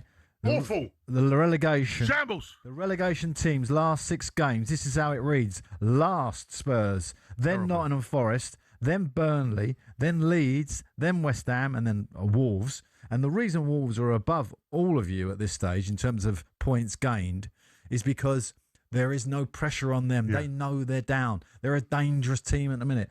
When people are looking at Wolves and they're running, thinking that's going to be a win, I would suggest that's going to be one of your hardest games. Agreed. Because there's nothing on them. And they always win it. You look at the history of the Premier League and the team who's rooted at the bottom of the league, once they're down or they're mentally down, they're not, I don't think they're mathematically down yet. It becomes freedom, doesn't it? It becomes a freedom. And that's what you're not playing with, you guys above. All those teams above them are like, oh, I watched Burnley. They was like, oh, this is our last chance. They got a bit nervous towards the end after playing very well at Fulham for periods. So, Pards, what does Spurs do? Because I don't think you can change the manager. Really? No, I don't. Why not? Well, that history of the third manager, it doesn't bode well. And Forest are on that. It worked well for them today. I was going to say today it has. Worked well for them today. Worked well for them in a week. And they are now. They're through. They're through in Europa. 3 points out of the relegation zone. Let me tell you something. Forest could stay up and get into the Champions League. They could do what Spurs did last year. That's what Forest could do. What can Spurs do? There is a 3-week break now, Pards. That team, they need unity. They need bringing together. See, the next 3 weeks, obviously, a lot of them are going to be on international duty. But there needs to be some cohesion between the manager staff. It's a real weird one for this manager because obviously he hasn't been at the club long, and all the players will depart to their international camps. He'll have what will he have? 8 first-team players left, plus the group below. What's he going to do? Work them to death? He's going to be frustrated. Is he going to give them a little break? What is he going to do? Because he's only gone for 2 days before the next game. Because once they come back of international duty, someone will be coming back Thursday or whatever. Bad flight. Sorry, Gaffer. Couldn't get on the flight. Did all that going on. So it's a tough one. But when you're a Premier League manager, if you're on a tricky run, and I know Tudor hasn't been there very long, the international break is a nervous time for the manager because you could get the call. You know that there's time for the ownership to go, if we're going to do it, this is it. And the only saving grace today is Aston Villa 2, West Ham 0 at Villa Park. We're going to talk about more on that subject in a moment's time. Spurs fans, call me 03717 223344. Why are they calling just you? Because calling us. We're having therapy. They're calling and us. You're not offering me any hope here. I wanted you to say he's gone tonight, Madge. I'm coming in. No. You're coming in with my assistant. That's what I wanted to hear. Will Igor Tudor make Sunderland away on the 12th of April? And who is going down? Got a date for your diary as well. Reshman Chowdhury hosts a deep dive into Spurs' struggle and the potential cost of relegation this week. They're doing programmes on it. It's embarrassing. Wednesday from 7 p.m. What a special programme. A special programme. A look at Spurs. What, the finances or that whole thing? The whole thing. Armageddon. But right now, I bet Jason Cundy produced that show. That's his idea. 03717 223344 to have your say on this disastrous result for Spurs. And yes, Forest fans, we want to hear from you too. Call us right now. We'll hear from you next on The Final Word.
How do you feel that Jamie's wearing your mask? How do you feel about that? I can't even see him. I can't see him. I haven't got the mask on. I haven't got the mask on. Fully got I it can't on. see it. Breathing in there, the lot. Do you know what? All I can say is I wish I had the mask on now. To be fair, you look like Ange. It's just who we are, mate. Your team play like Seriously Ange. though, mate. Is this it? Can we end it now? mate. You've turned into a meme club, you are. Can You're we a end meme this club. interview now? No. Hold on. Say that again. You've turned into a meme football club. I remember. I mean, the last week, I don't think I've ever known a week like it, right? So you go back to Wednesday of last week and 74 minutes on the clock, and you think about what's happened. Conceded 5 goals in 30 minutes. Slap. Jesus Christ. Listen, has anyone seen Candy? Dennis Wise? Right, okay, hold on. Solar. Yeah, hold on. Listen, who's that? No, leave it, man. Leave it. No, leave it. No, I'm doing it. No. Did you think you would come from 3-0 down? Did he think he'd come from 3-0 down? It was confident. It was encouraging signs, he said. Are you Encouraging signs. PSG? I'm a United fan. He's a bloody United fan. Hey! Don't swear. Come on, boys. Listen, at the end of the day. Hold on, who are you playing in the Champions League? No, listen. Who's going to play next year? Who's going to play next year? Champions League. I'm getting sick of United fans.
It is the final phone in, the final word phone in.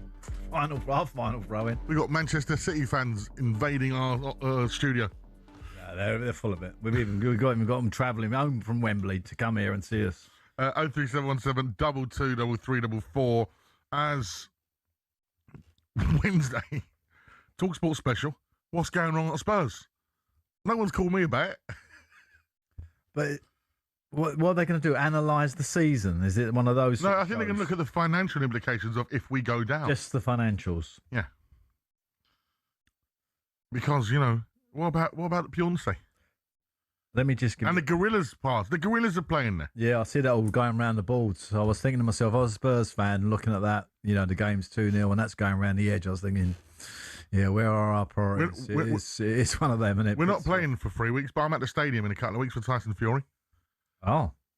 Is that at Spurs? That's at Spurs. Oh, God. That's what I'm saying. Spurs. The best entertainment venue in the land. Let's go over to Nick, who's a Spurs fan. Hello, Nick. Hey, you all right? Oh, I don't know. Was you there today, mate?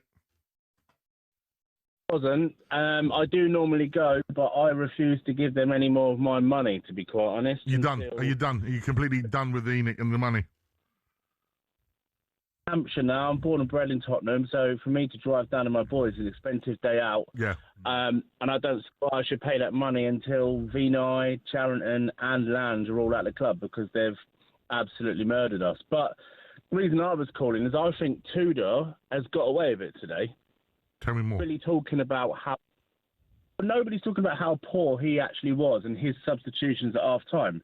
Because that game today... for it. We were going for it. Both the fans and the players. The atmosphere was good. They were behind the team. We were going at them. We were attacking. Got their goal just before the half time, and it was, it was a silly goal to give away. But we were still in it, and I was positive for the second half. And then changed it. Took Spence off for a doggy who doesn't want to be at the team anymore. The way he walks around, he just don't want to be there. Does seem that way. And defensively, Spence is better than Udogie, and I think going forward he's better as well. Van der Ven, they're saying he's injured, but I don't believe that. I just think he weakened us up, completely unbalanced us, and completely. Porro got pulled over a couple of times. Romero was trying to cover. Danso got stretched at the back. Why is he taking off Van der Ven and Spence? He messed that up big time today. I really think he did. I think he messed up from the start, and I'm having this debate on the train. I've had it with Abby Summers, who I do the Inside Spurs podcast with, is for me, and I showed Pards some of the highlights from Wednesday, Spurs, one of the biggest problems we've had all season is that creativity. That's someone that can get in between the lines, someone who can play a ball through, to the forwards. And I thought, Xavi Simons, for me, he has got the potential to be a great player. We can see it. The Premier League is tough. It's very difficult to adjust to. But I feel like... a team that's not playing very well. Exactly. Within a team that's not playing very well. I think he's one of those players that if it starts going right for him, he's a confidence player and he will build on that. We've seen it. I tell you what, it's a bit different. West Ham, a lot of West Ham's momentum came from Somerville because he's come alive. I think on Wednesday with that goal he scored from outside the box, how happy he was, I think he would have went into that game with a lot of positivity, a lot of confidence. We played on the front foot, as Nick's saying, in the first half. I think we would have got a lot out of him. And I think to not start him, we spent a lot of money on the player as well. To stay at home and have 7 players behind the ball against Nottingham Forest, you're just asking for trouble. Well, can I just also add that the goalie now is going to have a hernia operation?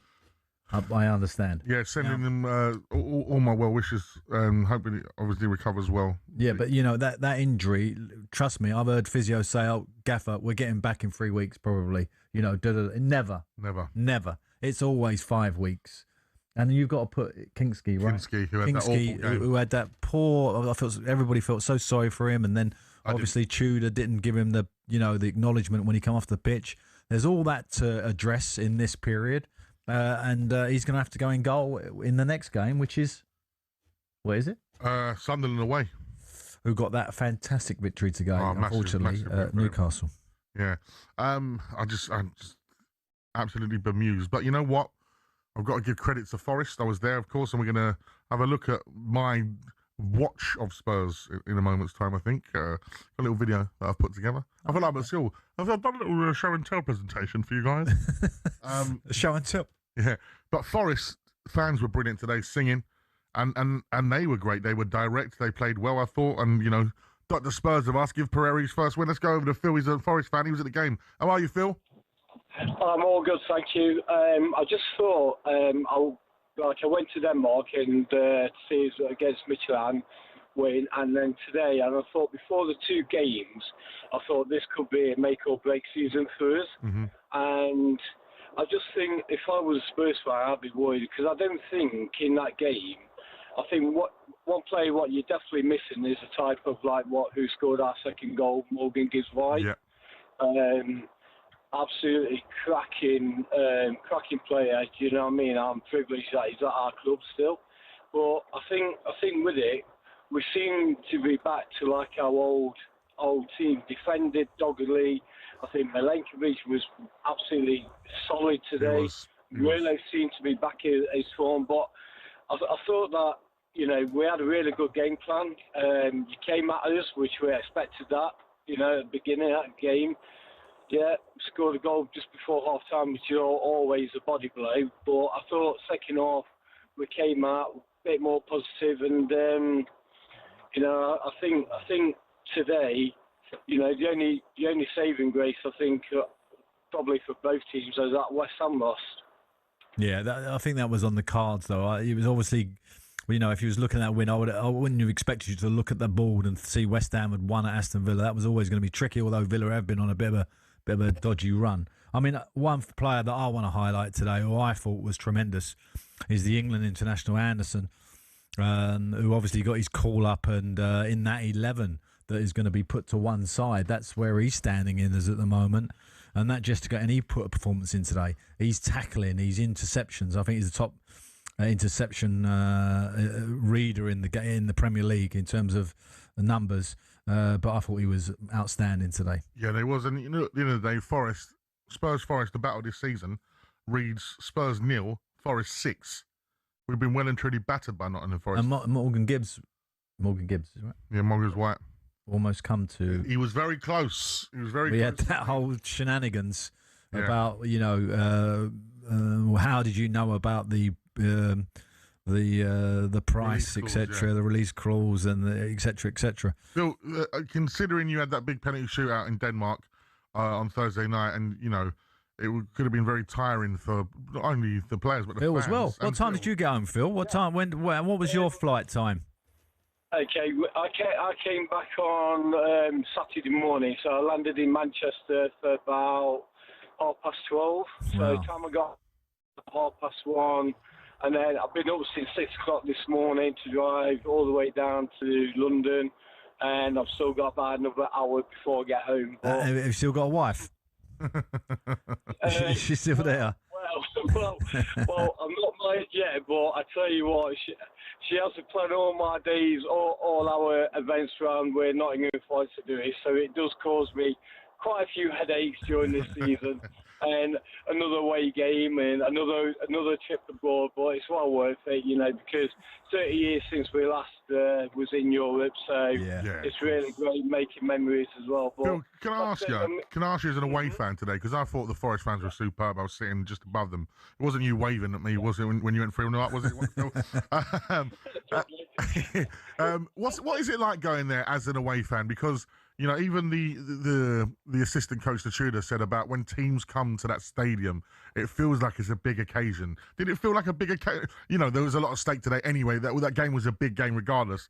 But do you think the stadium plays any sort of part in that as an away fan? Because I think when fans come to us, they're on top form.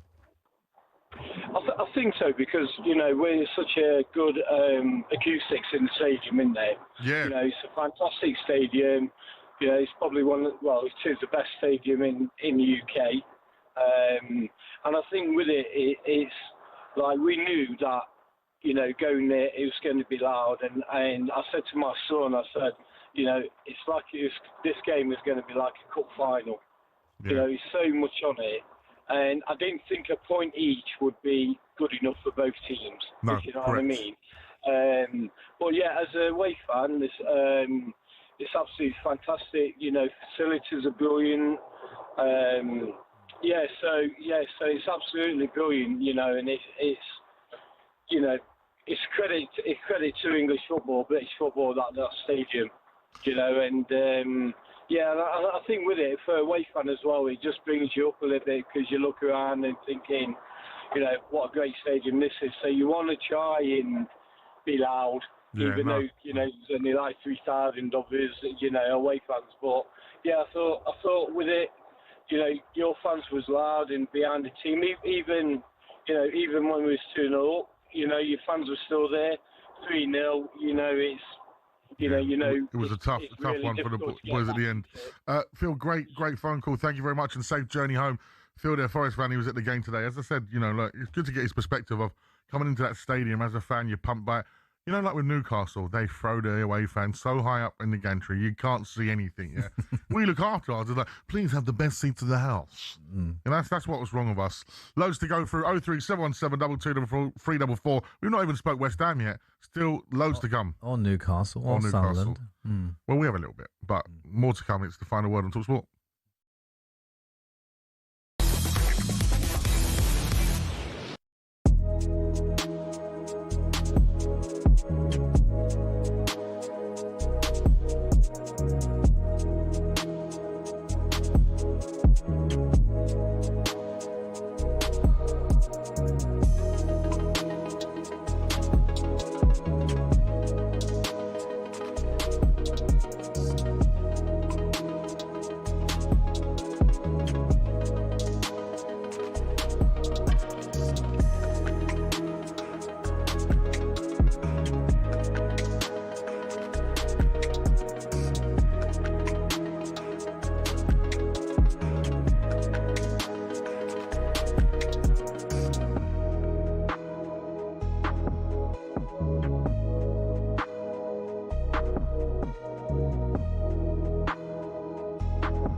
You feel that Arne Slot is getting his excuses in early before they meet PSG? I just think that ultimately Liverpool have had a great result and well done them. And people suggesting that Arne Slot was under pressure for this game, they've come out and smashed Galatasaray. Right. Fantastic. But I don't like managers building in some comfort zone into... There's no need to build up PSG as a boogeyman. There's every suggestion that you shouldn't be sitting there on television like I was advocating for a moment ago saying, we're going to smash PSG, because I know that puts you as a hostage to fortune. Right. But there's no need to start building in how good PSG are, what they are and what they're not. Who cares? How good are you and what do you do? And there's no need to build in the fact that you're playing Brighton on Saturday at 12:30, because, by the way, Brighton haven't got the same sort of squad as you got. All right. So, Surely last night against Galatasaray, it was a near perfect performance. Is that not what Liverpool fans worldwide have been calling out for? And is it going to go anyway to calming the Slot sceptics, of whom there are many? Ian, big Liverpool fan, you're first up again. What would you like to say? Good morning. Hi lads, okay. Good, Ian. I totally agree with Simon. You get like a buffer in place there before we play them. You shouldn't be saying things like that. We should just we're playing PSG. They're a good side. They won it last year, but at the end of the day, we're Liverpool Football Club, and what we've got to do is just get at them and the same type of tempo we played last night. That's what we need even more. So I totally agree with Simon. Sometimes in some of his language he says on the interviews, it does sound like he's getting excuses in early, and it gets on my nerves. He fails to realise he's managing one of the biggest clubs in the world.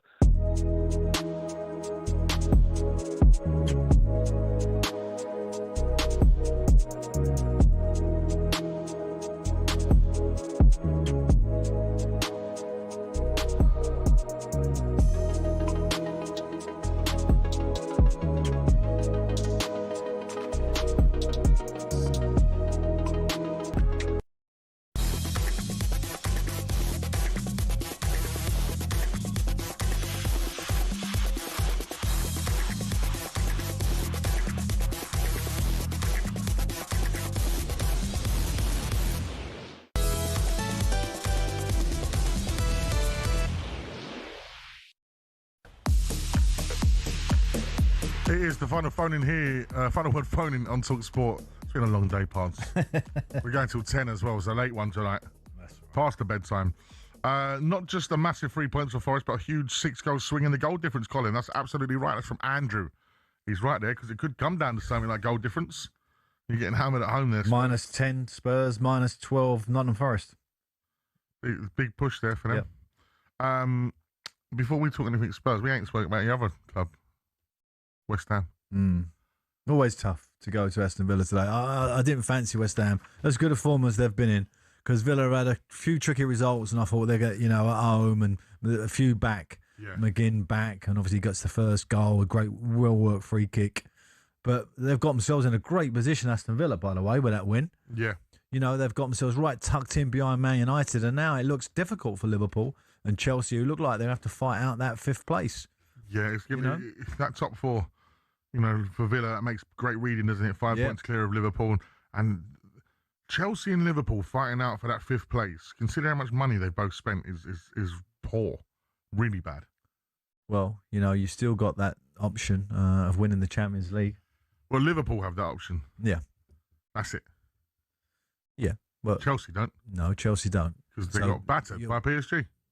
Well, Chelsea have had a strange week, haven't they? Let's be honest, all round. I mean, the performances just were not at the level that club should be at, and I think everybody's aware of that. Yeah. I've got a video to show you in a moment's time. I'm sure producer Ross will tell me when we're going to fire that off, but should we go for a Spurs fan or a West Ham fan? Let's have a West Ham fan. Well, let's get one of your own on. Scott was at the game. How are you, Scott? What's happening, Raj? How you doing, pal? You good? Yeah, all right, Scott. Scott, the only positive thing about my day today was, unfortunately for you, that you lost. The only positive thing about my day today was the fact that you lot lost. It's worked out well for both of us. the ideal result for yourself, Maj, would obviously be you win and us lose. The ideal one for West Ham today would have been us win and you draw. Yeah. Do you know what I mean? That would have been perfect for us. But Pards, you know what I mean? Like you've first and foremost, sorry, I just want to. I've heard a couple of shout. I know you're not a pirate radio station or nothing like that, but I just want to give a shout out to me mate Brett's dad, Frank. He ain't been doing too well, and like the grandkids and that were thinking of him today. So I just want to send my best wishes to him. Anyway, I don't know, like. Pards, you've obviously managed clubs and stuff like that, and you've gone through tough spells as a manager, and you've had to drive the players on and get them to get going and get on a run and stuff. Is there a point whenever you've done that, that you sit there and go, oh, bloody hell, we've done that too quick, or we've done it at the wrong time? And don't be wrong, we've needed to get the points we need to get. I'm a little bit worried about West Ham that we've done it and we might not carry on with it now. You're talking about the form that you're in. You like coming off it. Yeah. What was the performance level like today? Did you go? Yeah, I was there today, and like John McGinn taught Freddie Potts a lesson, mate. Like, just bless him. We all love one of our own coming through, but we see Freddie Potts weren't good enough today. Yeah. He just wasn't. He wasn't up to it. Our midfield was everywhere the ball wasn't at the end of the day today. Do you know what I mean? And it was. We taught a lesson. Now, Villa are a decent side, but I thought coming off of the European thing, we don't have a bad record at Villa Park. I thought we might get, like, as I said, best ideal, just don't lose. Yeah. But I'm just, is it... Well, but I understand your point. I do understand your point. What we saw today, sorry, Alan, but what we saw today was obviously Tadibo was injured in the warm-up or whatever he was, and it didn't look like Nuno had that plan B set. So his plan A was this, and then plan B, obviously you hope that comes on later in the match. Now, without Somerville and that spark that you said earlier on, Madge, about sort of having that player that can sit there and, and bring that little bit of magic into the game, West Ham, you wouldn't think it. I would never have thought it 6 months ago. We missed Somerville today like you would not believe. Yeah. But yeah, that pass, do you think that, as I said, sorry, I interrupted you before, do you think that we could have potentially reached our maximum and our limit? Yeah, well, I think that the point I would say is sometimes you get a rich vein of form which you've been in, and Somerville in particular, who's been... And what it does is not only obviously gives you a lift and it gives you more confidence, but it puts the opposition on the back foot. The fact that he didn't start today would have been a massive bonus in that Aston Villa dressing room. Yeah. They'd have been absolutely overjoyed. So yeah, there's a twofold thing to that. But what you've got to do, the most important thing, is when you get a defeat like they've got today, put it in some perspective, and then draw the bigger picture of how well we've played, and lean on that for the next game. Now, that's going to be difficult because all the guys have gone in international duty. So, when they come back, Nuno's got 2 days, maximum 3 days on that training ground to get them sort of reboosted. Well, luckily for West Ham, it's the FA Cup first, isn't it, against Leeds at home. which is going to give them a massive lift. 100%. And then it's a big game that against Wolves, of course, at Molineux. Scott, we all know what happened to West Ham that day. But Wolves, again, that's almost when Wolves' sort of freedom came, was against that West Ham team, wasn't it? Do you think you're going to go down, Scott? Well, if we play how we played today, yes, but I can't. I think today, you know, as again, like how you just turned around and said, yeah, we've got the international break. It could be a little saving grace for us. Yeah. We've not got loads of players going away on international trip. We haven't obviously got a few. It gives Summerville that little bit of time to sit there and get himself fit again. My biggest worry, of all the games we've got coming forward, my biggest worry is the Wolves game because of that complacency factor. Do you know what I mean? Like, you know, we're on the run. And the fact that they're playing with no pressure. That, you know, exactly. that they're playing with a freedom. You need 3 wins, Scott. That's it. Don't think about anything else. You need 3 wins. You've had Crystal 7. Palace Get away. 10 wins. You're safe. Crystal Palace away, Leeds at home, and Wolves. Brentford away. They're the 3 wins I reckon we're going to nick. There you go. There you go. Stay on that. Stay on that, Scott. Are you going to go? Come on, the Hammers. You're going to go to the last day then? The win against Leeds keeps you up? Oh. Listen, no, I live up in Macclesfield. I live up north now, so I won't be going down now. But you know, like we've got them in the cup, haven't we, on the quarter final beforehand? They're going to have 9,000 in Leeds, but that is going to be a naughty day over at that stadium, mate.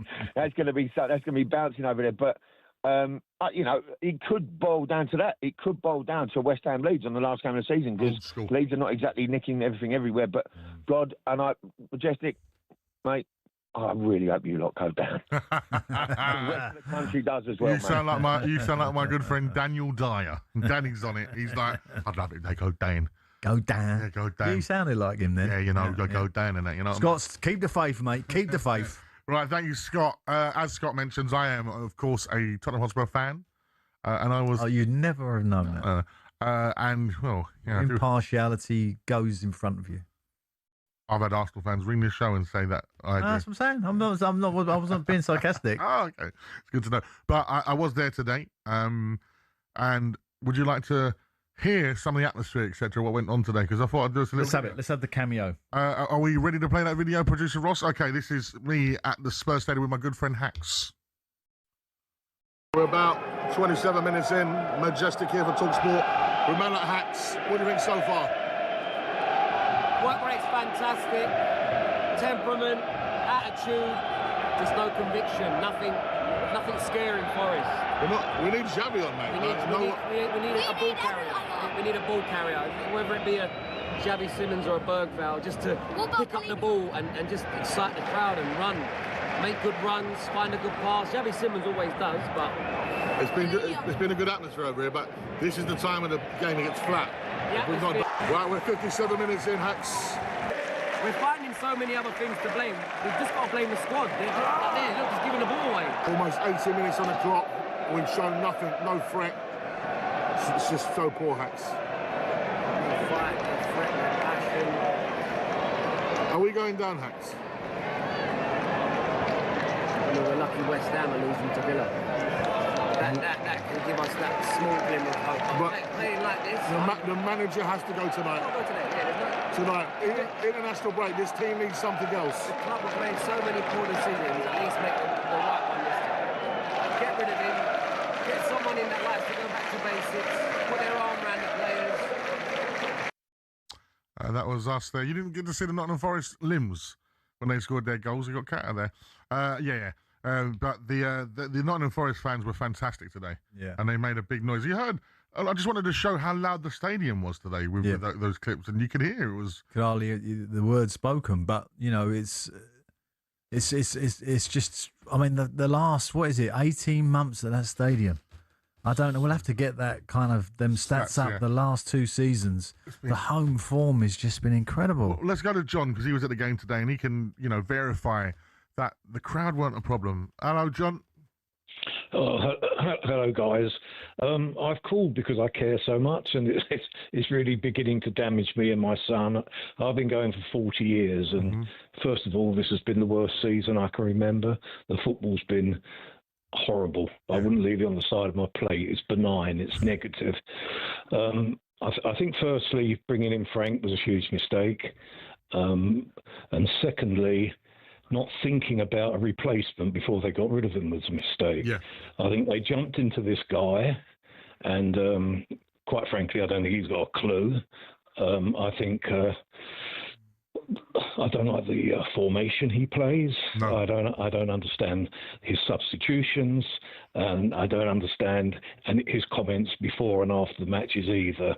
I think it's tragic. You talked about our shiny new stadium. I really think I'd love to have management and coaching staff which match the stadium. Correct. The last season at White Hart Lane was tremendous. It was unbeaten. Under Potts, we had great days and one thing and another, and we had an opportunity to go forward. But now we're stuck in this situation, and Adam Pardew, bless him, who's sitting next to you, turned around and said we shouldn't change this coach.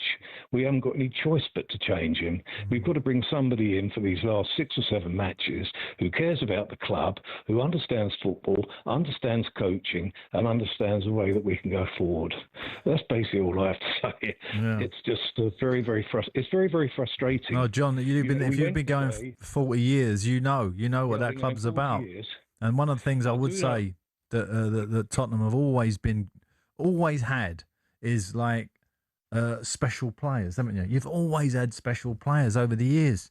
And when I look at that group at the moment, I'm thinking, wow, whoever goes in there isn't a lot of great players that you can lean on to say, oh, he'll get us out of this. He's going to come alive. But on that, I do think that comes down to the fact that a lot of players have been mismanaged. Right, for example, Matthias Tell, who definitely has got some potential but doesn't show it all the time. Thomas Frank bombed him out of the Champions League squad, then put him in, then took him out. That's not doing the same. Yeah, that don't help. Xavi Simons, like I said, John, do you think Simons should have started today after that? Of course, I think we should build a team around Simmons, quite frankly. And the point is, if we built the team around him, you'd see how good he is. The trouble is now he's left exposed all the time, and also Tudor's got no idea of his abilities. Yeah. The other evening against Atletico, he was superb. Him and Archie Gray linking up was brilliant. Oh my God, Gray's a good player. Yeah, and we have got some good players. But we're going to lose them, aren't we? Who comes in, John? John, listen, you've got the keys at Spurs. Who comes in for you during this international break? What needs to happen now? Well, I definitely think I'd love to see Pochettino join for next season. That's number one. Yeah, I want to weather the storm until then, but how do we do that? Right. Well, I'm afraid you'll think I'm nuts, but I would bring in a Harry Redknapp with Jermaine Defoe with him, or something similar to that. Yeah, do you know what was really upsetting? I was watching Harry and Jermaine on the breakfast show the other week from Cheltenham, and they were talking about how obviously Jermaine was back at the club doing his coaching badges. He was with the under-18s, the 21s. He went to Scott Munn and asked to be around the first team, and he was told no.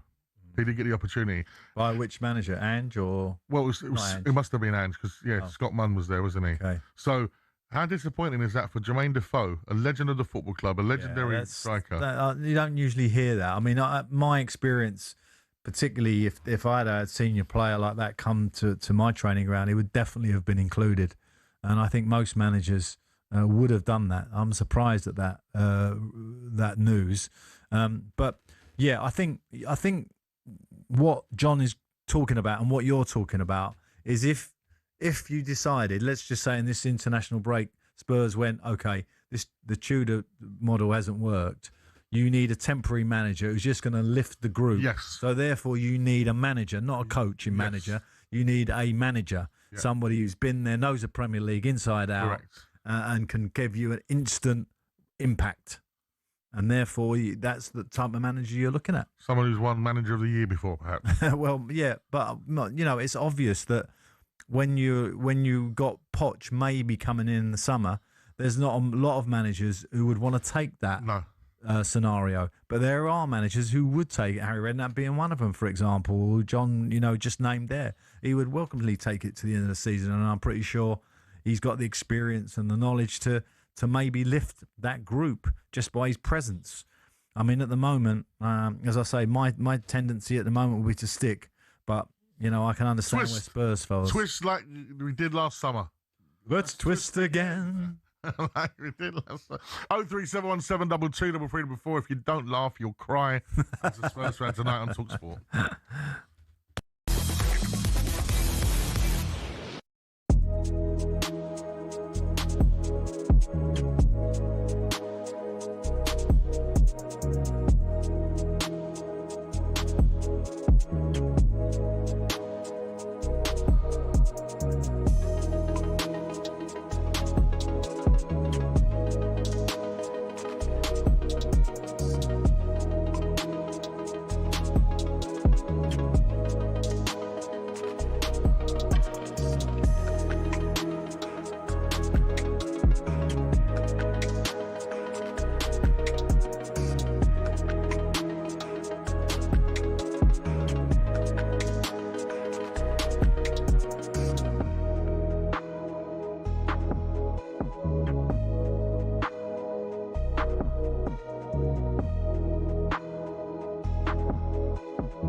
What does that framework look like? Are we talking about like back end of summer? We could see AJ back in the ring if it all goes well. You know, where is it? And do we still get that Tyson Fury fight possibly at the back end of this year? I think that him fighting in the summer is hopefully what we're working towards.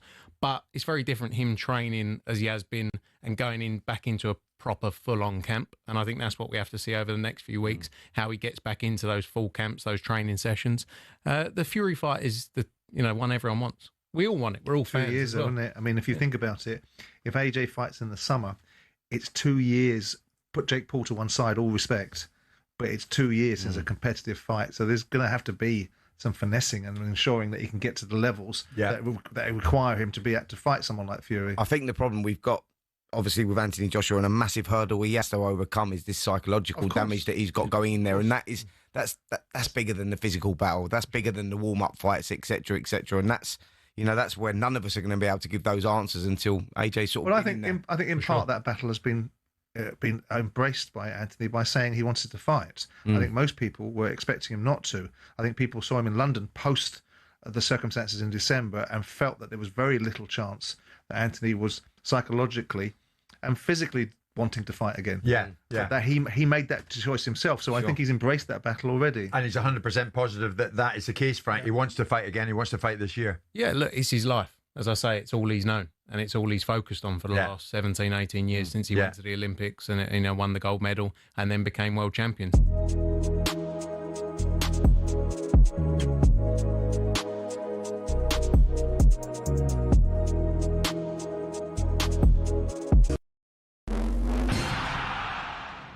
Tyson Fury, Floyd Mayweather, Canelo Alvarez. Just hearing these names makes you think money and the hundreds of millions of dollars, pounds or Saudi riyals in boxing. But that's at the top. At the bottom, it isn't quite the same. Even for those on the rise, there's not an awful lot of cash in the boxing world. And if you're just starting out, well, it can be a very costly exercise indeed.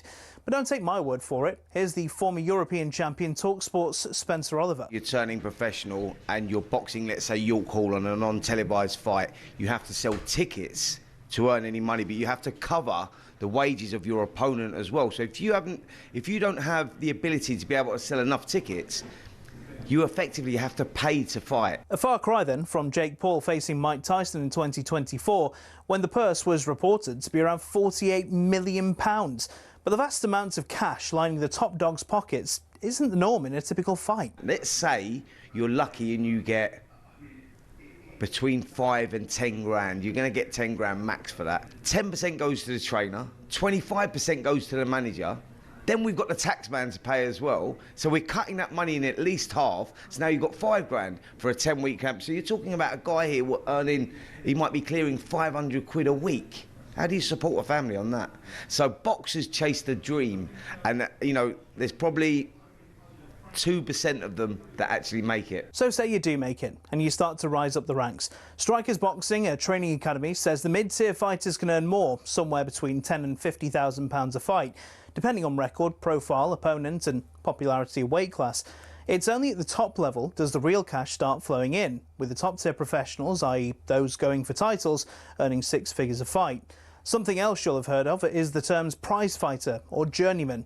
A prize fighter is, as it sounds, someone who picks up fights where they can and gets a nice big check if they win. Journeymen are the fighters who take on up-and-comers, effectively used for experience in the ring. Even if they're going up against the real prospects, a young Anthony Joshua, for example, these guys will be lucky to earn more than 10 grand.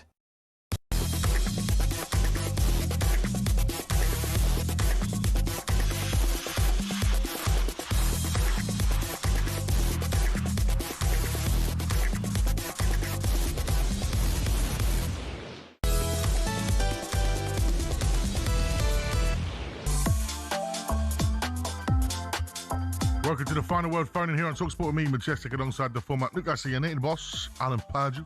As we go into extra time. Huh? We're going to extra time. It is extra time. 9 till 10. Yeah. That's on a Sunday? Double money for me. Triple, mate. Sunday evening. That's out of hours. It's Magic Pod, Sunday night. And yes, we're going to be talking about Newcastle very shortly. Right now, the only place on national radio talking about your football club. So give us a call, 03717 22 344. But before we get back to the phone lines parts, even though it's later on, it's the mystery footballer quiz. Oh, it's very simple. Excitement builds. Follow the 3 songs, which will lead you to our mystery player. The song could relate to their name, squad number, or even a TV show they were on. So DJ Kitch, my selector, run the rhythm.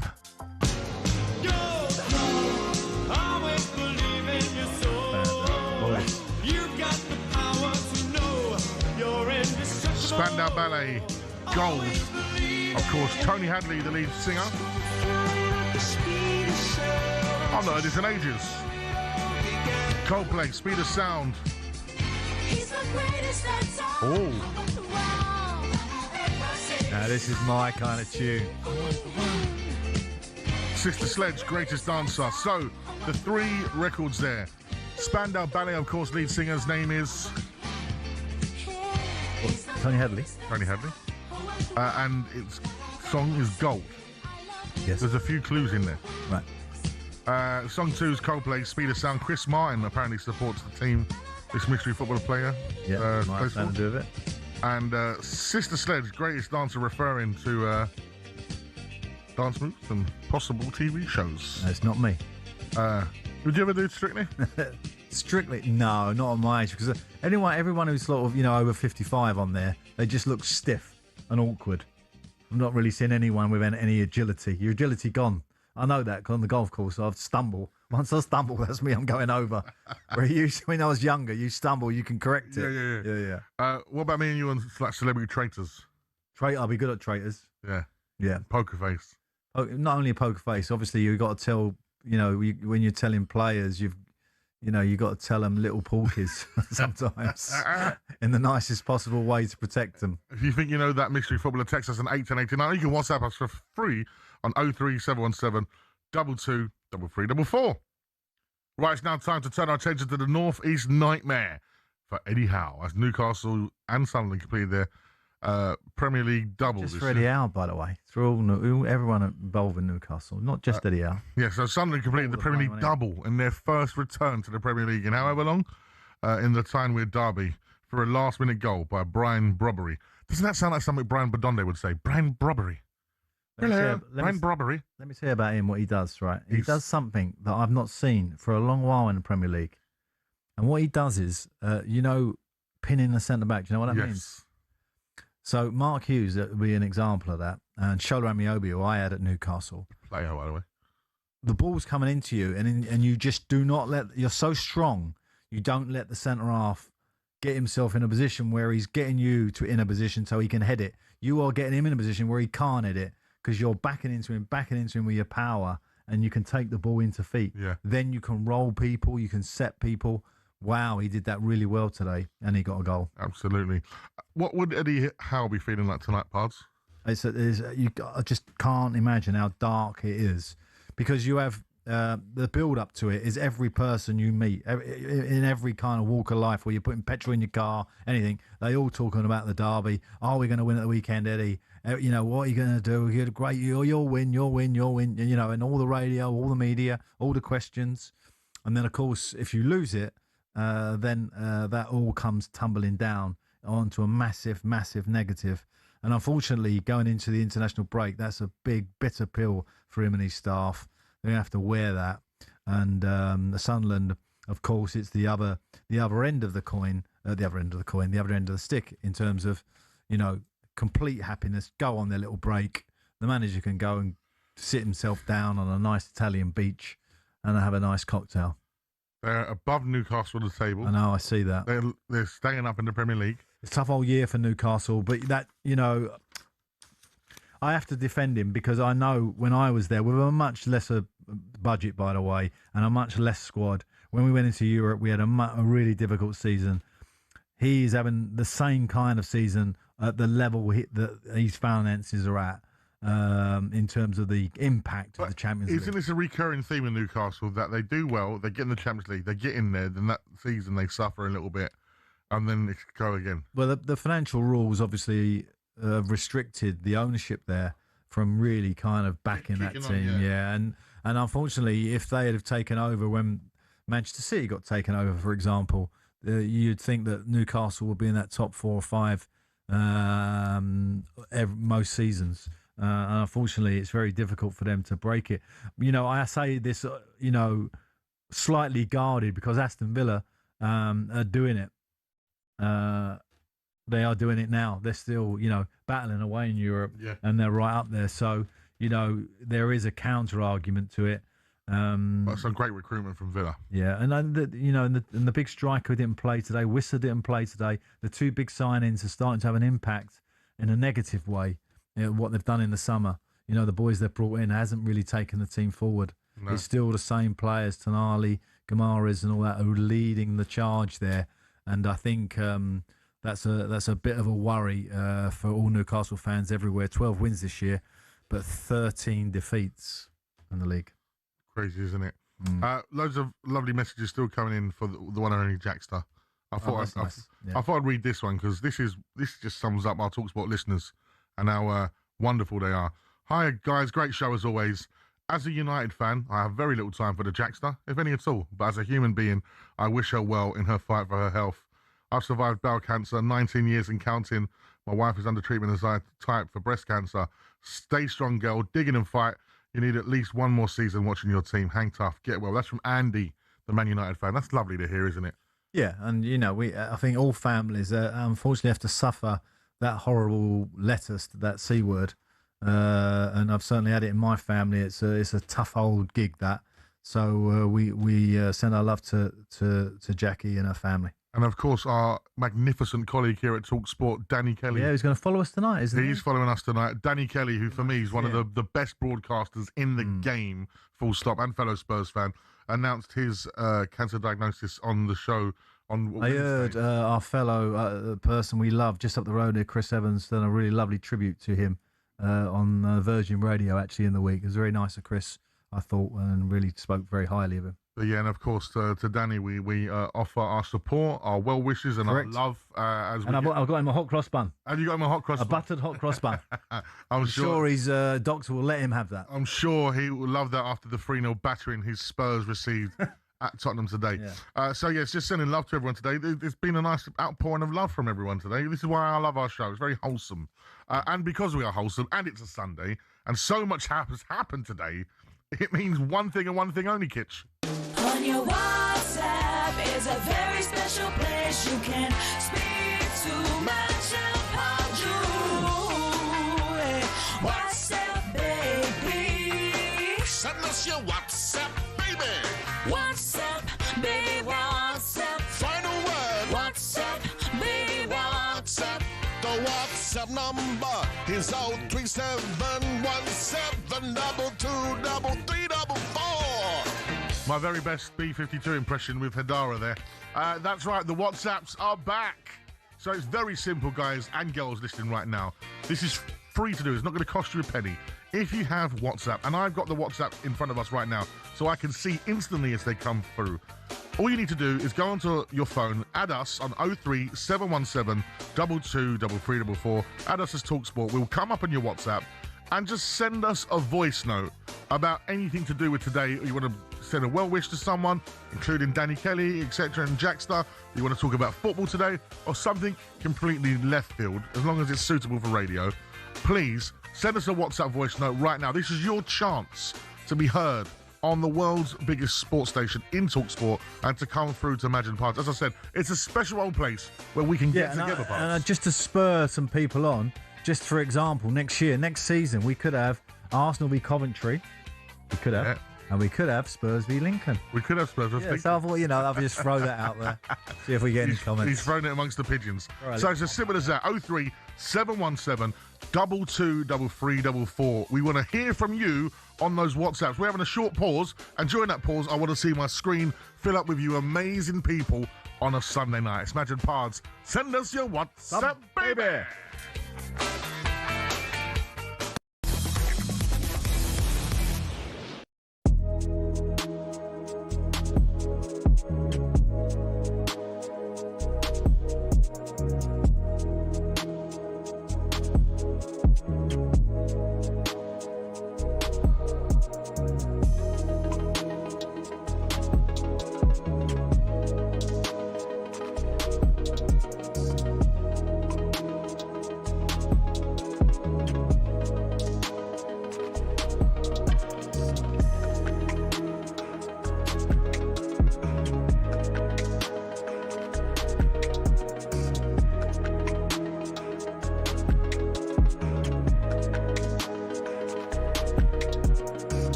You know he's Brazil's all-time goal scorer? I don't care. He's got more goals than Pele. Was Pele all that? Was he all that, Pele?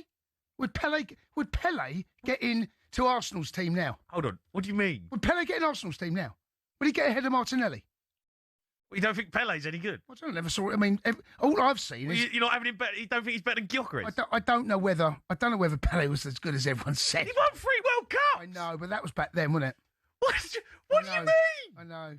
You're not having Pele? No, it's a little bit like someone winning. Let's say back in like the hat-trick in a World Cup final. Let's say like in the early 1800s, early 1900s, someone won Wimbledon 25 times. They're not going to be better than Federer or Djokovic. Right, but Pele can't help the fact that he was born in whenever he was born in the 60s. At that time, Pele was obviously very good. Right. But don't tell me Pele gets an Arsenal's team now. What do you mean? The best side in the country. Who's he getting? He's not getting in front of Gyökeres. He ain't getting ahead of Saka. Are you having a laugh? No, I'm not. What? No. I can't believe you said that. I've never heard you come out with so much guff. No, but we don't. Pele. But we don't know how good Pele was. What do you mean? We are told. What do you mean? No, at the time he won 3 World Cups. No, I know he did, and I'm not taking that. Of course I'm not. It's not like he played in the 1600s. No, I know, but we saw footage. Yeah, we did see footage, but what I'm saying is back then.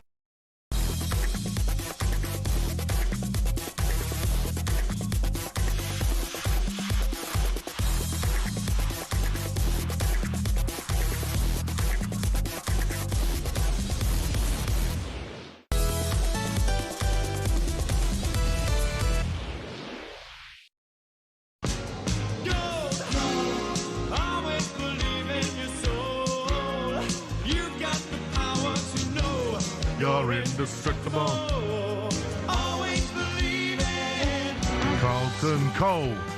That should have been a James Bond theme, that shot. Oh, yeah, it should have been. Coldplay, Speed of Sound, into this Sister Sledge, greatest dancer. So you got 3 songs there. Gold by Spandau Ballet. Then you've got Coldplay, Speed of Sound, and Sister Sledge, greatest dancer. If you think you know the answer already, text us on 81089 or WhatsApp us on 03717 223344. Pards, I want to show you something. See that?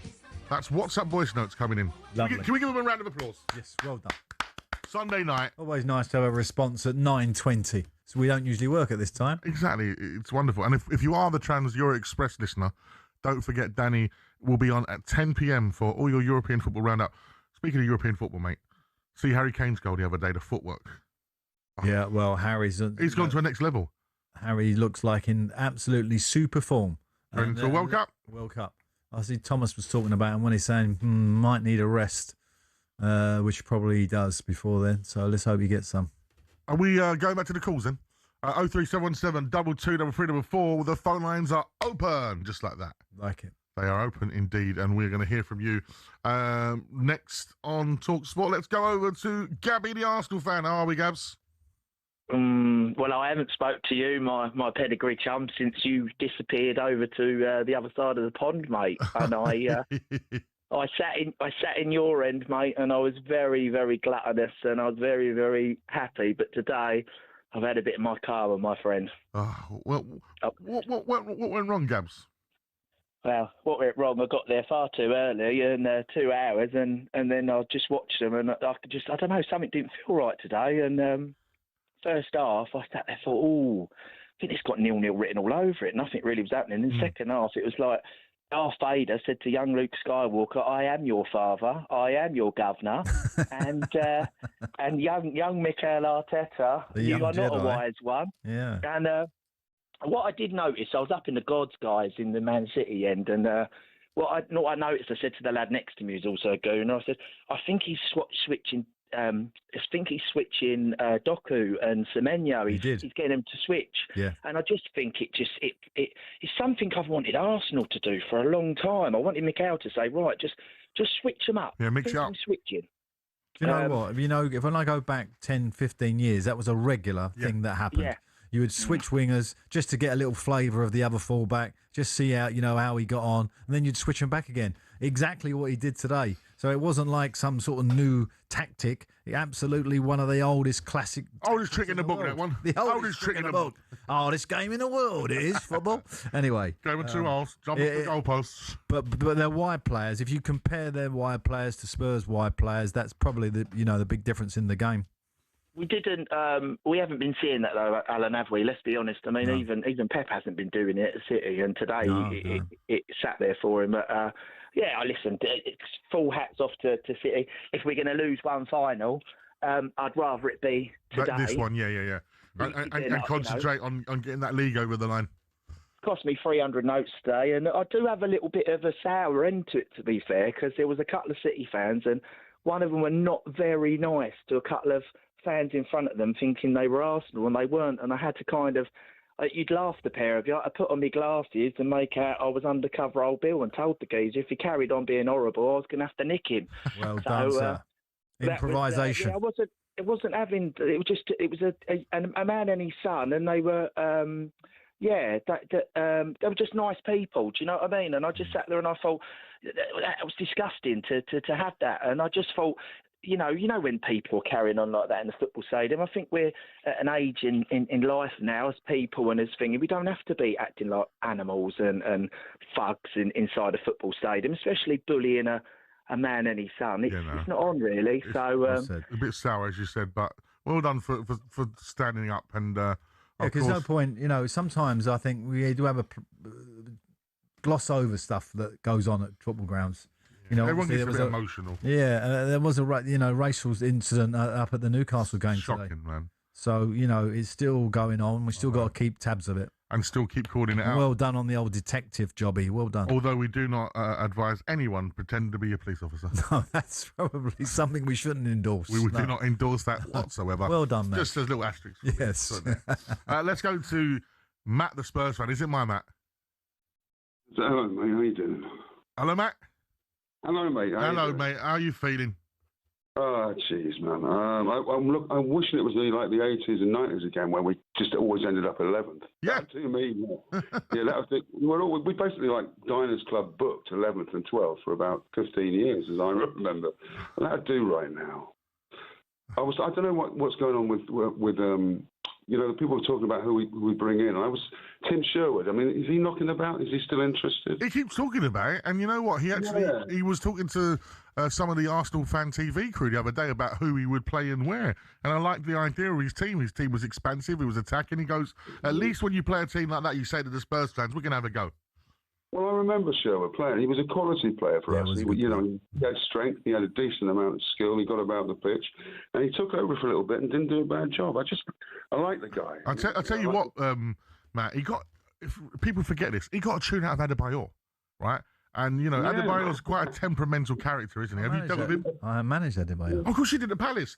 He come and scored the winner for Crystal Palace against Spurs in the FA Cup. Can I ask you then? What helped us get to the cup final? What's he like? Al Adebayor to manage? Is he temperamental? Well, he when he wasn't playing, he was a difficult character. Yes. When he was playing, he was brilliant. Yeah. I liked him. He's an intelligent man, bright guy. And he wants to feel the love. He always says, "I want to feel the love." Yeah, he's one of those. You definitely need to love him. But he's a lovable guy, so I had no problem with him. Him and Sherwood had that little salute going on, didn't they? Do you remember that? He'd score and then salute each other. Matt, so Tim Sherwood's someone you take? Yeah, definitely. But I mean, the biggest problem I've got is this business of, football, like a football team, like 15 or 20 guys who really, really give a crap about each other on the pitch. Don't want to let each other down. Would be really embarrassed to go back in the changing room and you have to look at that. I think that's what Keane had, didn't he? He had that ability to make people feel as if they were personally letting him down if they didn't give him 110%. Yeah. And they seem to really give a crap about each other. And all the great English guys in my memory have done, and that's just disappeared in Spurs. It's just run through our fingers, and we're going to end up with this great white elephant of a stadium that's going to lose a lot of its, if we go down, it's going to lose a lot of its appeal, certainly in England, just because it's It won't to the concert goers. There's some great gigs going on. Well, this is true. Can I come on? I'm seeing System of a Down in Queens of the Stone Age there in July. It don't matter. Do we want a football team or do we want a bloody conference centre? Well, an entertainment centre is exactly what it is at the moment. Can I tell you one of the issues that you're going to have, right, as we get towards the end of the season? There are players that have no relegation clauses in their contracts, but there are some that do, where they get a transfer fee, a set transfer fee if you get relegated. This protects the club a little bit, but also protects the player, i.e. he can get out. So, for example, you might have a player who's got a 10 million clause if you get relegated, okay? That he can be sold for 10 million. He might be worth 50 million. So, therefore, he has this huge... So, he could actually, by going down, he could actually get himself a better contract at another Premier League club. And that how weird is that? And that reminds me of the great show we've got on Wednesday night with Reshman Chowdhury, who's going to be talking about how bad it's going to be if we go down. Exactly. Oh, talkSPORT, you're mocking it. You're mocking it. We're not even in the bottom three. I know we're 1 point off of it, yeah? Can we talk about West Ham's finances if they go down in that big stadium of theirs? No one's talking about it, are they, Pods? This is a big story. Tottenham's a big story. It's a big story. It's a bad story. It's embarrassing. And tomorrow night from 10 o'clock, you're going to hear the fallout of Jamie O'Hara and Jason Cundy. Both of their sides absolutely whooped. A whooping this weekend. And it has been... When are they on? 10 o'clock Monday evening. The Sports Bar returns. Sports Bar. And I'll tell you something. It has been go-to viewing of recent. Even when I was away, I literally was like, it's Sports Bar time. We've got to watch it. It's great.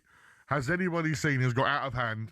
Jason Cundy has got more masks than a Power Ranger. He must have a printer at home, and he prints them masks off at home, I reckon, and tries. I tell you what, if they are both not wearing masks tomorrow, listen, I'm putting it out there to their producer. I want to see a Rossini mask on O'Hara and the Ange mask on Cundy. If I don't see that tomorrow, you've let yourselves down. Love the show, great show. Big shout out to Jason and Jamie doing a cracking job. Keep your WhatsApp voice messages coming in. It's your turn to talk to us on 03717 223344. On a weekend that sees Manchester City winning a trophy yet again. Pep's fifth League Cup of his career. Another Unbelievable. trophy to his cabinet. Another one. As DJ Khaled said, another one. It's talkSPORT.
After 2 decent results in a row, has Igor Tudor earned his stay of execution at Tottenham until the end of the season? Well, Drive presenter and expert striker Darren Bent certainly thinks so. The performances before that, I mean, the 6 before that, oh my God, 6 straight losses in a row. I thought, what's going to happen here? Like, where's it going to end? And they put in a decent performance against Liverpool. And as you said, they beat Atletico in the second leg. And they have got confidence now because that's 2 unbeaten now in all competitions, 2 unbeaten. The game on Sunday's the one. It's so big. But clearly now that Igor Tudor is going to be here for the foreseeable now. He's here to the end of the season. Yeah. I can't see them making a change now this season because you've seen... If they were to lose Forest, lose away at Sunderland, he'd still be there. Potentially, yeah. I think so. Very interesting. Spurs Nottingham Forest on Sunday is absolutely gigantic. So would you agree with Darren Bent there? Have we seen enough that's been good from Igor Tudor? That was a brilliant point away at Liverpool. And the game in midweek, which I watched, I thought there was a lot more spirit, a lot more, really wanting it more for if you're a Tottenham player. So they've got to take that now into this game on Sunday against Forest. Look, Forest will know they're coming off that win as well. They'll be really happy with how they got the result away from home. They'll probably sit back Forest and try and hit them on the break, but they've got good players as well. Gibbs White, Adore, Jesus up front, Anderson in midfield. So they've got a decent squad of players itself. So it's going to be an interesting game. But I think the first goal is, I know it's an old cliche. First goal is going to be really important in that game. If Forest can somehow nick it, then you can see the fans really getting a little bit frustrated. But one thing about the fans the other night, they really, really got behind the team.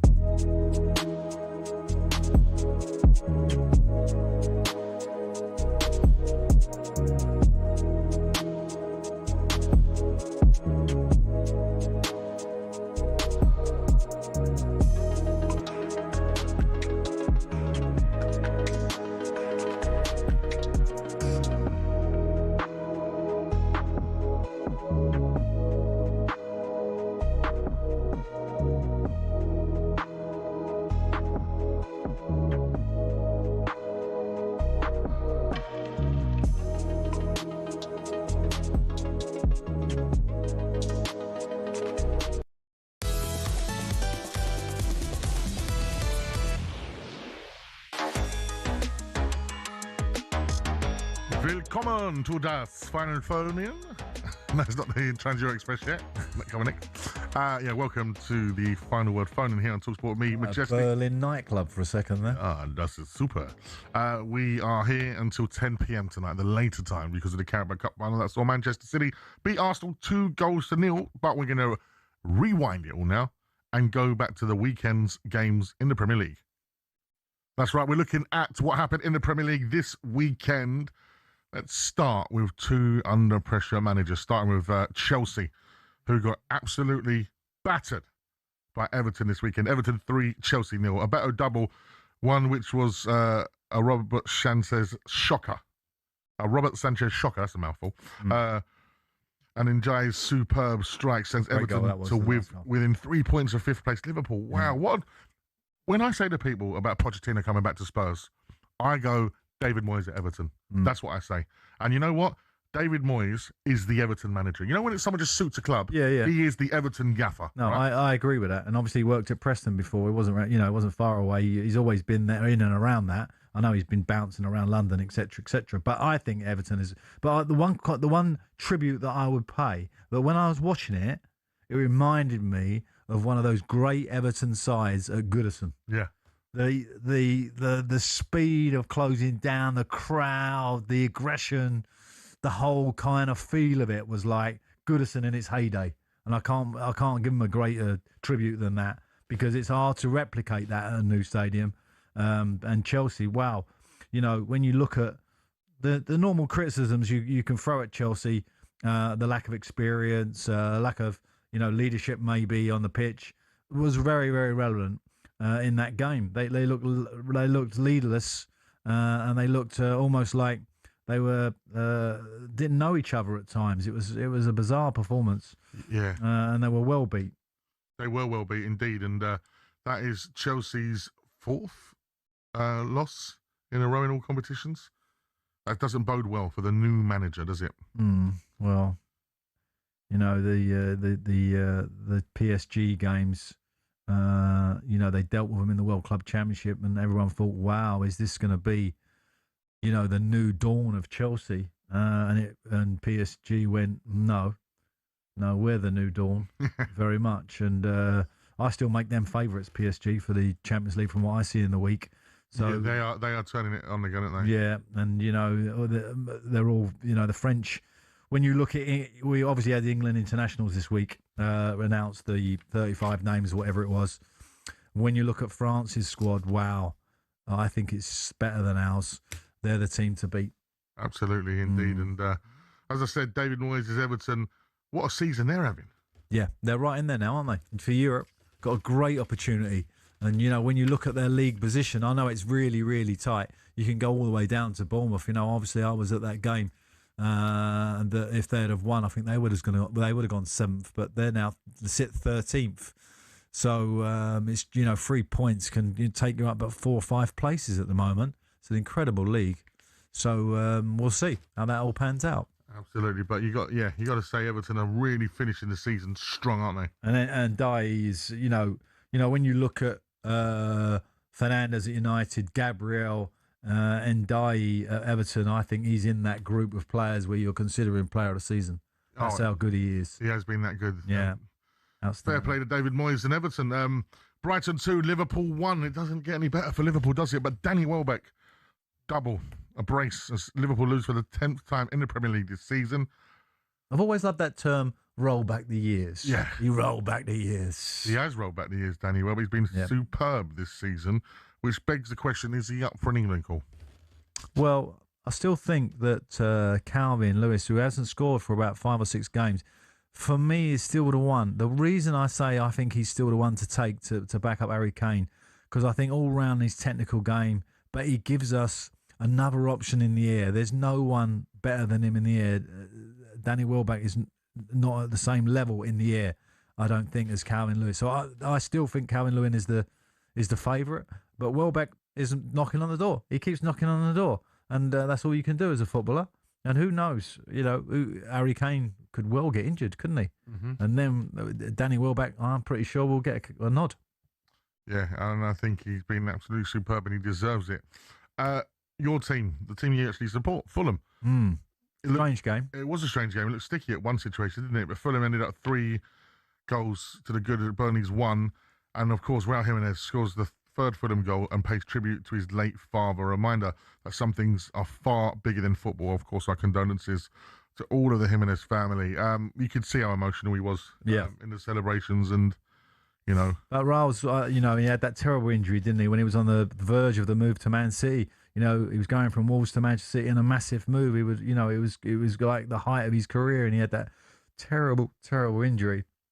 And he's come back from that, kind of jigged himself at Fulham. They love him down there. He's a real lovable guy. And so when he did score, dink that penalty in the third, in the last sort of 95th minute or whatever it was a lovely moment. You could see how close the other players were to him, and there was a nice moment between him and Silva actually, which I thought was a nice poignant moment for the manager and his striker.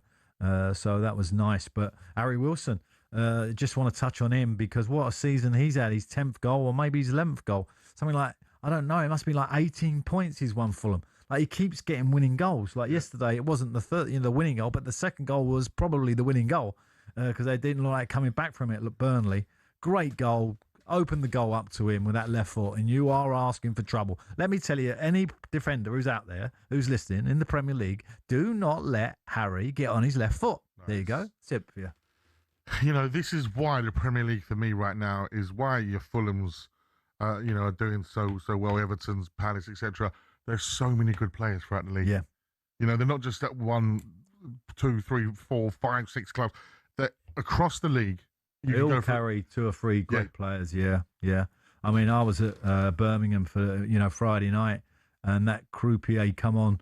Wow, what a player! Another French international, by the way. You're like, wow, where'd they get him from? Yeah. Arena, the boy they've spent a lot of money on to come in from Brazil, who's got his call up this year, this term for the Brazil, flying down the right wing, outstanding. Christie, great goal. You know, so you're right. When you look down the league, they all carry these really outstanding technical players and who can turn a game on a head. And Harry definitely has fallen into that category and out of contract, by the way. Yeah. I'm not his agent, but I wish I was. Yeah, that's something Fulham probably want to get right. Yeah, and the manager. And the manager. I was about to say to the gaffer, how important is he to Fulham's trajectory going forward? Well, I think he's got to be careful because I think, you know, when I was talking to a few Fulham fans that I know and that I was talking to in the press room, etc., I think, you know, they're getting a little bit frustrated that he hasn't committed to the club.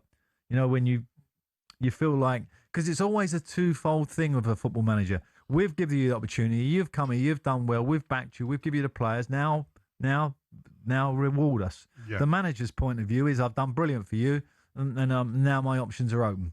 You know, so it's a completely different ball set. What I do know is that there is a contract on the table for him. I think it's been agreed roughly what the finances are. I don't think they're falling out over the finances, but he hasn't signed it, and he's obviously keeping his options open.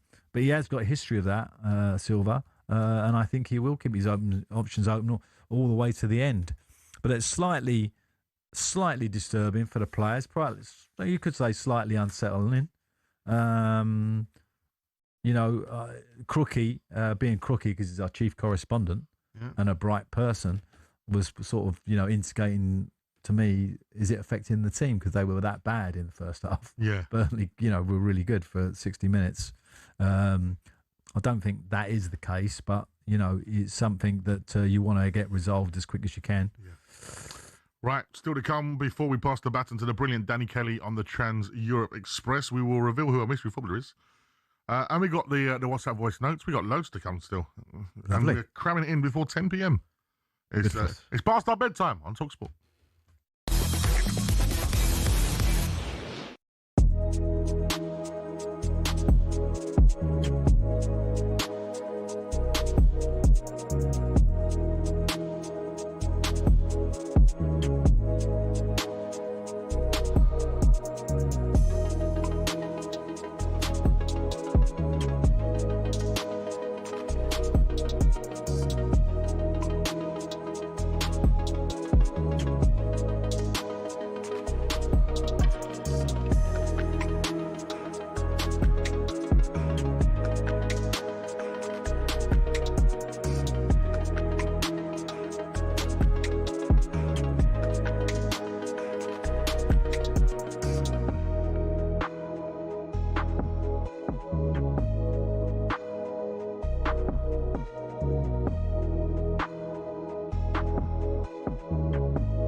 Kids, for them last night, horror show. The Wi-Fi didn't work. Oh my goodness! I got in. Panic stations. As I walked through the door, my eldest, not hello daddy, my eldest, Wi-Fi's down, and I went, "Can I get through the door first?" Okay, yeah. Little one comes down, not little anymore, but come on, no Wi-Fi. And I went, "Can I walk in?" All right. Let's get in. I have something to eat. If you fix the Wi-Fi, by the way, I get a text. Yeah. A text from my 14-year-old who's upstairs, can't bother to come down. A text, I'm downstairs. Is the Wi-Fi working? So I text back, "Can you come down if you want to talk to me?" Yeah. Comes down. Oh, is it? Because I can't get... No, it's not. It's not us. It's Virgin. It will be fixed. Just wait. Yeah. This morning, first thing, no Wi-Fi, still not ready. So what did you watch last night on TV? That's a very good question. We had stuff on the planner already saved. Yeah. You've got Sky Glass, right? So if Wi-Fi goes down, you're in a world of trouble. I've got stuff saved on my planner. I tell you what, I was watching the football, but Mrs. G was watching the end of... I gave up on that. What's that programme called with the woman from Yellowstone? Oh, the Salt Marsh. Yeah, I gave up. Episode 3, nothing was happening slowly. I thought, no, not for me. It's slow, man. Yeah. And even I watched all the episodes, and even at the end, I'm a bit like, what have I just watched? Yeah, I gave up. She was watching it. Football was good, though. But no, do you know what? I bet that was quite nice, though. No Wi-Fi. Well, it was up until every 4 minutes. I'd like, still not working. Just relax. Listen, you should have hit him with the. You know, you should have hit him with the. When we was younger, there's no such thing as Wi-Fi. I know. I'm gonna have to use my data up. Oh my god.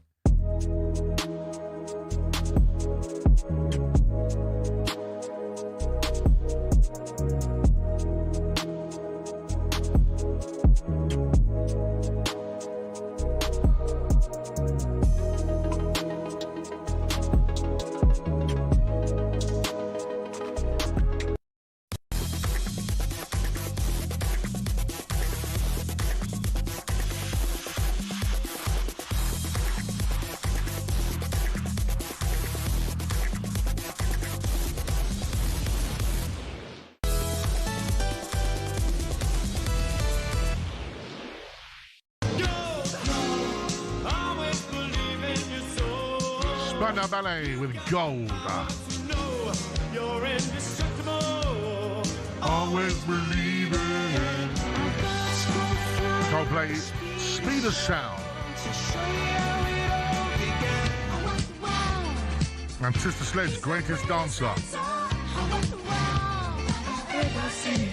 And remember, if you like any of those tunes, Virgin Radio has a station for all occasions, whether it's Virgin 80s or Virgin's Noughties, it's everything there. They've got every station ever on Virgin.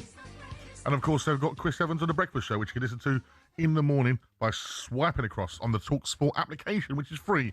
But who is our mystery footballer, Mr. Alan Pardew? Well, I do believe it's Tony Adams. No, not Tony Adams. It is Tony Adams. Tony Adams. It is Tony Adams, of course, because the clues were Song 1, which is Pardew Ballet. Tony Hadley, there's your name. He's an Arsenal fan, Tony Hadley, big Arsenal fan. Yep. And gold. Very, very upset today, Tony. Yeah, gold because Tony Adams won numerous trophies. Apparently Chris Martin is an Arsenal fan. I didn't know that, you know. Song. I did not know that. That makes me dislike Coldplay. And song 3, Sister Sledge's Greatest Dancer, because of Tony Adams' appearance on Strictly Come Dancing, which was rather strange. Short-lived. What's Tony's rehabilitation company called? What is that? You know, when players have, I can't remember the name of it. I'm not too sure. Yeah, no, he's got he set like a foundation, is it? Yeah, to help up players who are struggling, etc., etc. But I was with Paul Mortimer yesterday. Remember him, footballer? Yes. Paul was working for him, so they're still going. Still doing some excellent work. So well done, Tony, and that group. Well done indeed. We'll have to find out the name of that, so we'll have to Google that in a minute. And well done to any of those that got that right. And talking of Arsenal legends, Ray Parlour and Emmanuel Petit join the talkSPORT Breakfast Show tomorrow. That should be interesting listening, because... Do you think they schedule them for a win? I think so. Sounds like it. And also, I tell you what I did like, was the to and fro between Martin Keown and Simon Jordan, and even Emmanuel Petit getting involved with there apparently being an agenda against Arsenal. And Simon Jordan's not having it one bit, which was interesting. So we'll see tomorrow. Martin Keown often thinks people are dwelling in, if Arsenal fell, they dwell in it and they try and take great joy in it. As we've done tonight, we've been very, very fair indeed. So, Martin, we're one show that don't do that. So, there's never, I hate it when they start thinking that there's an agenda against their football clubs, and we had that with the officials, didn't we? We've had it with, officials have got an agenda against this particular club and, the FA. I think if you actually looked at it with a bit of sort of perspective, we all probably feel like it. And it just means that we talk about all the clubs. Yeah. And again, with Arsenal, because they are such a big club and a successful club, the bigger they come, the harder they fall. People do want, especially in this country, they want people to fall, don't they? And I would say this as after working in abroad, just in particular, I just want to talk about the officials for a second. I went to, obviously, the Bournemouth-Man United game. 2 massive decisions went against Man United. Did they? Right? 2 massive decisions. 2 penalty calls, right? That could have reversed this thing. And I know that Man United have complained about it, and quite rightly so, because I think they got a case because they look almost identical. They both went against Man United. And yet, that probably wouldn't happen in many countries. No. Like a Bournemouth getting those decisions. Does that make sense? Yeah, 100%. What I'm trying to say. I get what you're saying. So, that's where you can see the integrity of this league. Don't forget, that's the talkSPORT Breakfast Show tomorrow. Ray Parlour and Emmanuel Petit will be on. I like Emmanuel Petit, by the way. Yeah, he's a great player. He handed my son his trophy at Butlins when they won their ESL. Butlins? Yeah. Did he? Yeah, he did indeed. Ah. Breaking news for Pards. Oh. England's Matt Fitzpatrick's birdies the final hole to win the Valspar Championship. No. Yeah. Well played to him. Because he lost last week on the on the final hole. Yeah. It just got away from him. So he's rebounded. He's in great form. I'll tell you what, if you've got a little, I don't know, if you've got a little fiver spare for the Masters. Ooh. If you've got a little fiver spare, he's well suited to the Masters in terms of his game that he's got. Yeah, I'd have a little gamble on that. I'm not a gambler myself. Speaking of successes this weekend, I must doff my cap to my old school that I played for, Old Ignatians. Our second team, they won the cup. They won 3-2 in the cup. Well done. What we were talking about earlier, every cup is so important, massive. Exactly. Never forget it. I still remember the cup I won, Surrey Senior Cup, when I was 16. Yeah. So well done to the Olded Nation seconds for winning 3-2. They came back, got a penalty, made it 2-2, and then scored the last minute to make it 3-2. And by the looks of it, there was a great time had at the clubhouse last night. I can imagine. Mainly the dads and the mums. Yeah, everyone having a good time. So, I'll have a bottle of wine for the mum. Yeah, so well done to the OIs there. Right, it is time that we bring back one of our favourites. The WhatsApp voice notes have been fantastic. And this week, you've not disappointed yet again. So up first, we have a very upset Tottenham fan in Mike. Hi, Imagine Pods. Mike Brown, Spurs. I've been hurting since last season and still hurting. Don't know what I'm going to be feeling next season. I'm just sick and tired of being hurt by Spurs. So, do you know what? I'm going to support San Antonio Spurs. How about that? Still a Spurs, but hey, still upset. I think this is going to be lasting a long time. Doesn't sound happy, does he, Mike? Big shout to Mike. Next up, we have Saeed, the Sunderland fan, after his team's derby win today. Hi, it's Saeed, Sunderland supporter. Just wanted to ring in. talkSPORT, always listen to you guys. A great show. And just wanted to get Pod's thoughts on our Sunderland manager, fantastic manager, Regis Labrie, and his tactics and how he's progressed Sunderland from Championship up to the Premier League. And is he underrated as a manager and a tactician? Great question. Pod's thoughts? Yeah, well, I'm having him all day long. I mean, he's handled himself terrific. I think there's a lot of people think he was going to go quite early. Yeah, you get that one. Oh, he's not good enough. He's never been in the Premier League. Oh, he ain't got no experience. Blah blah blah. But just on top of that, their recruitment at Sunderland was spot on. If you want a model of how to stay in the Premier League, have a look at what they did last summer in the terms of the money they spent, how they spent it, and what they spent it on, and the faith they kept in the manager. And therefore, you find yourselves having a great season. Absolutely. Well done to everybody at Sunderland. We now... Hard to say as a Newcastle manager. Yeah. We now have a voice note from Tom.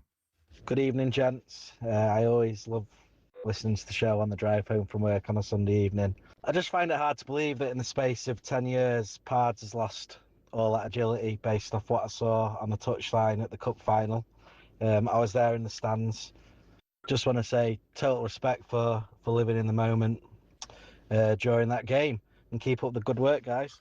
It's a great shout there, and because we saw Pep being really into the celebration tonight, kicking the TV and all sorts. What is it like, Pards, when your team goes 1-0 up in a cup final at Wembley? Like, some of us are never going to experience that. Talk me through it. No, it's it's just it was a bizarre moment in terms of Jason Punchin got the goal. Yeah. Who I was one of probably the hardest decision I've ever made in football. We're leaving him out the cup final side because I loved him and he was extremely fond of me. I knew that, and I knew it was a break for us. It is almost like it's a break you can never mend. I can never go back to that moment of not telling him he wasn't playing. So for him to come on and score and all the pressure of the game and everything else was just like an unbelievable moment. And it all comes out in you. You know, everything you're thinking about, everything, the build up. And I've got to be honest, and I've said this before, I don't actually remember doing the dance. It just comes so naturally. When I walked off the game, at the end of the game, someone said, "Oh, just so you know, they're going to ask you about the dance." And I'll to my PR person, and I said, "What dance?" I don't even remember it. And that's what I mean by your focus of that moment. And I see Pep today, when that second goal in was 62 minutes, obviously the game ain't won, he's running up and down the line. And I was thinking about myself, thinking, it might be a bit early, Pep. But, it's just the moment. You can't help it. It's almost a bit of an out-of-body experience, isn't it? Yeah, it is. Yeah, I completely get that. Right, this is Peter, and I believe he has a message from me. Mate, you're a legend. You were DJing in Dubai in Ocean Beach last year, and I got a message up on my phone about saying that I listen to your show every Sunday, Imagine Pards, and you let me and my missus into VIP in Ocean Beach. Yeah! Yeah, I did. I remember Pete now and his missus. VIP. I got them in the VIP. I look after our listeners when I see them out. It's always nice to see our listeners. They're so kind to us. Very nice indeed. Last but not least, we have another Spurs fan in Tony, but this voice note is a little bit different. Oh. Second again, ole, ole. Bottled again, ole, ole. Second again, bottled again. Second again, ole, ole. Up Tottenham. What is that? Was that a Tottenham song about Arsenal? Singing it about Arsenal because there's no need for that. Today is not a day that. That's the sort of thing that we should be editing out of this show. That isn't for this show. That's for the sports bar. That's for the sports. Keep it on the sports bar. We don't want to hear that. We keep it highbrow on a Sunday evening now. And listen, we welcome Tony's voice now. I've been so dignified today with the Arsenal stuff, and it can't be. We are in a relegation battle. Listen, I'm going to give you something that was said to me by I get some lovely comments from people about our show, which is lovely. But someone came to me and going, "It's a little bit too Spursy, your show." And I went, "Really?" And he went, "Yeah, a little bit too Spursy." And I said, "Well, actually, there is a reason, because it is the story of this season, isn't it?" Yeah, when you actually look at the league, I know we do talk about Spurs, and you are a Spurs fan, but actually, other than Arsenal winning the league for the first time, that is a big story, of course, massive. But probably the biggest story is if Spurs get relegated. 100%. And we play on a Sunday. And we play mainly on a Sunday, yeah. That's all from us today. Tomorrow on the talkSPORT Breakfast Show from 6 a.m. I've had a little tip, by the way, for the England squad. Eze, obviously out injured. Harvey Barnes is going to get a call-up. That's what I hear on the grapevine. We'll see. Don't forget, tomorrow morning, Alan McCoist and Arsenal legends Ray Parlour and Emmanuel Petit are on from 6. And if you need some music in the morning, go to the talkSPORT app and swipe across to find friend of the show, the brilliant Chris Evans. We'll be back next Sunday during the international break. But next up here on talkSPORT is the Trans-Euro Express reacting to tonight's Madrid derby with Danny Kelly and European Football Encyclopedia and the Brussels. From me, Majid in Pards. It's a very good night.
And 35 players have been named. Jason Steele has got his first call-up as part of a 5 goalkeeping battalion that also includes James Trafford, Aaron Ramsdale, Jordan Pickford and Dean Henderson. The defenders that have been included, with a bit of surprise maybe, Fikayo Tomori. John Stones has been included. Jarrell Quansah is back in the squad. Harry Maguire has got a recall as well. The other defenders, Byrne, Gahey, Hall, Konsa, Livramento, O'Reilly and Jed Spence of Tottenham Hotspur. The midfielders that have been called into the squad include James Garner, who gets a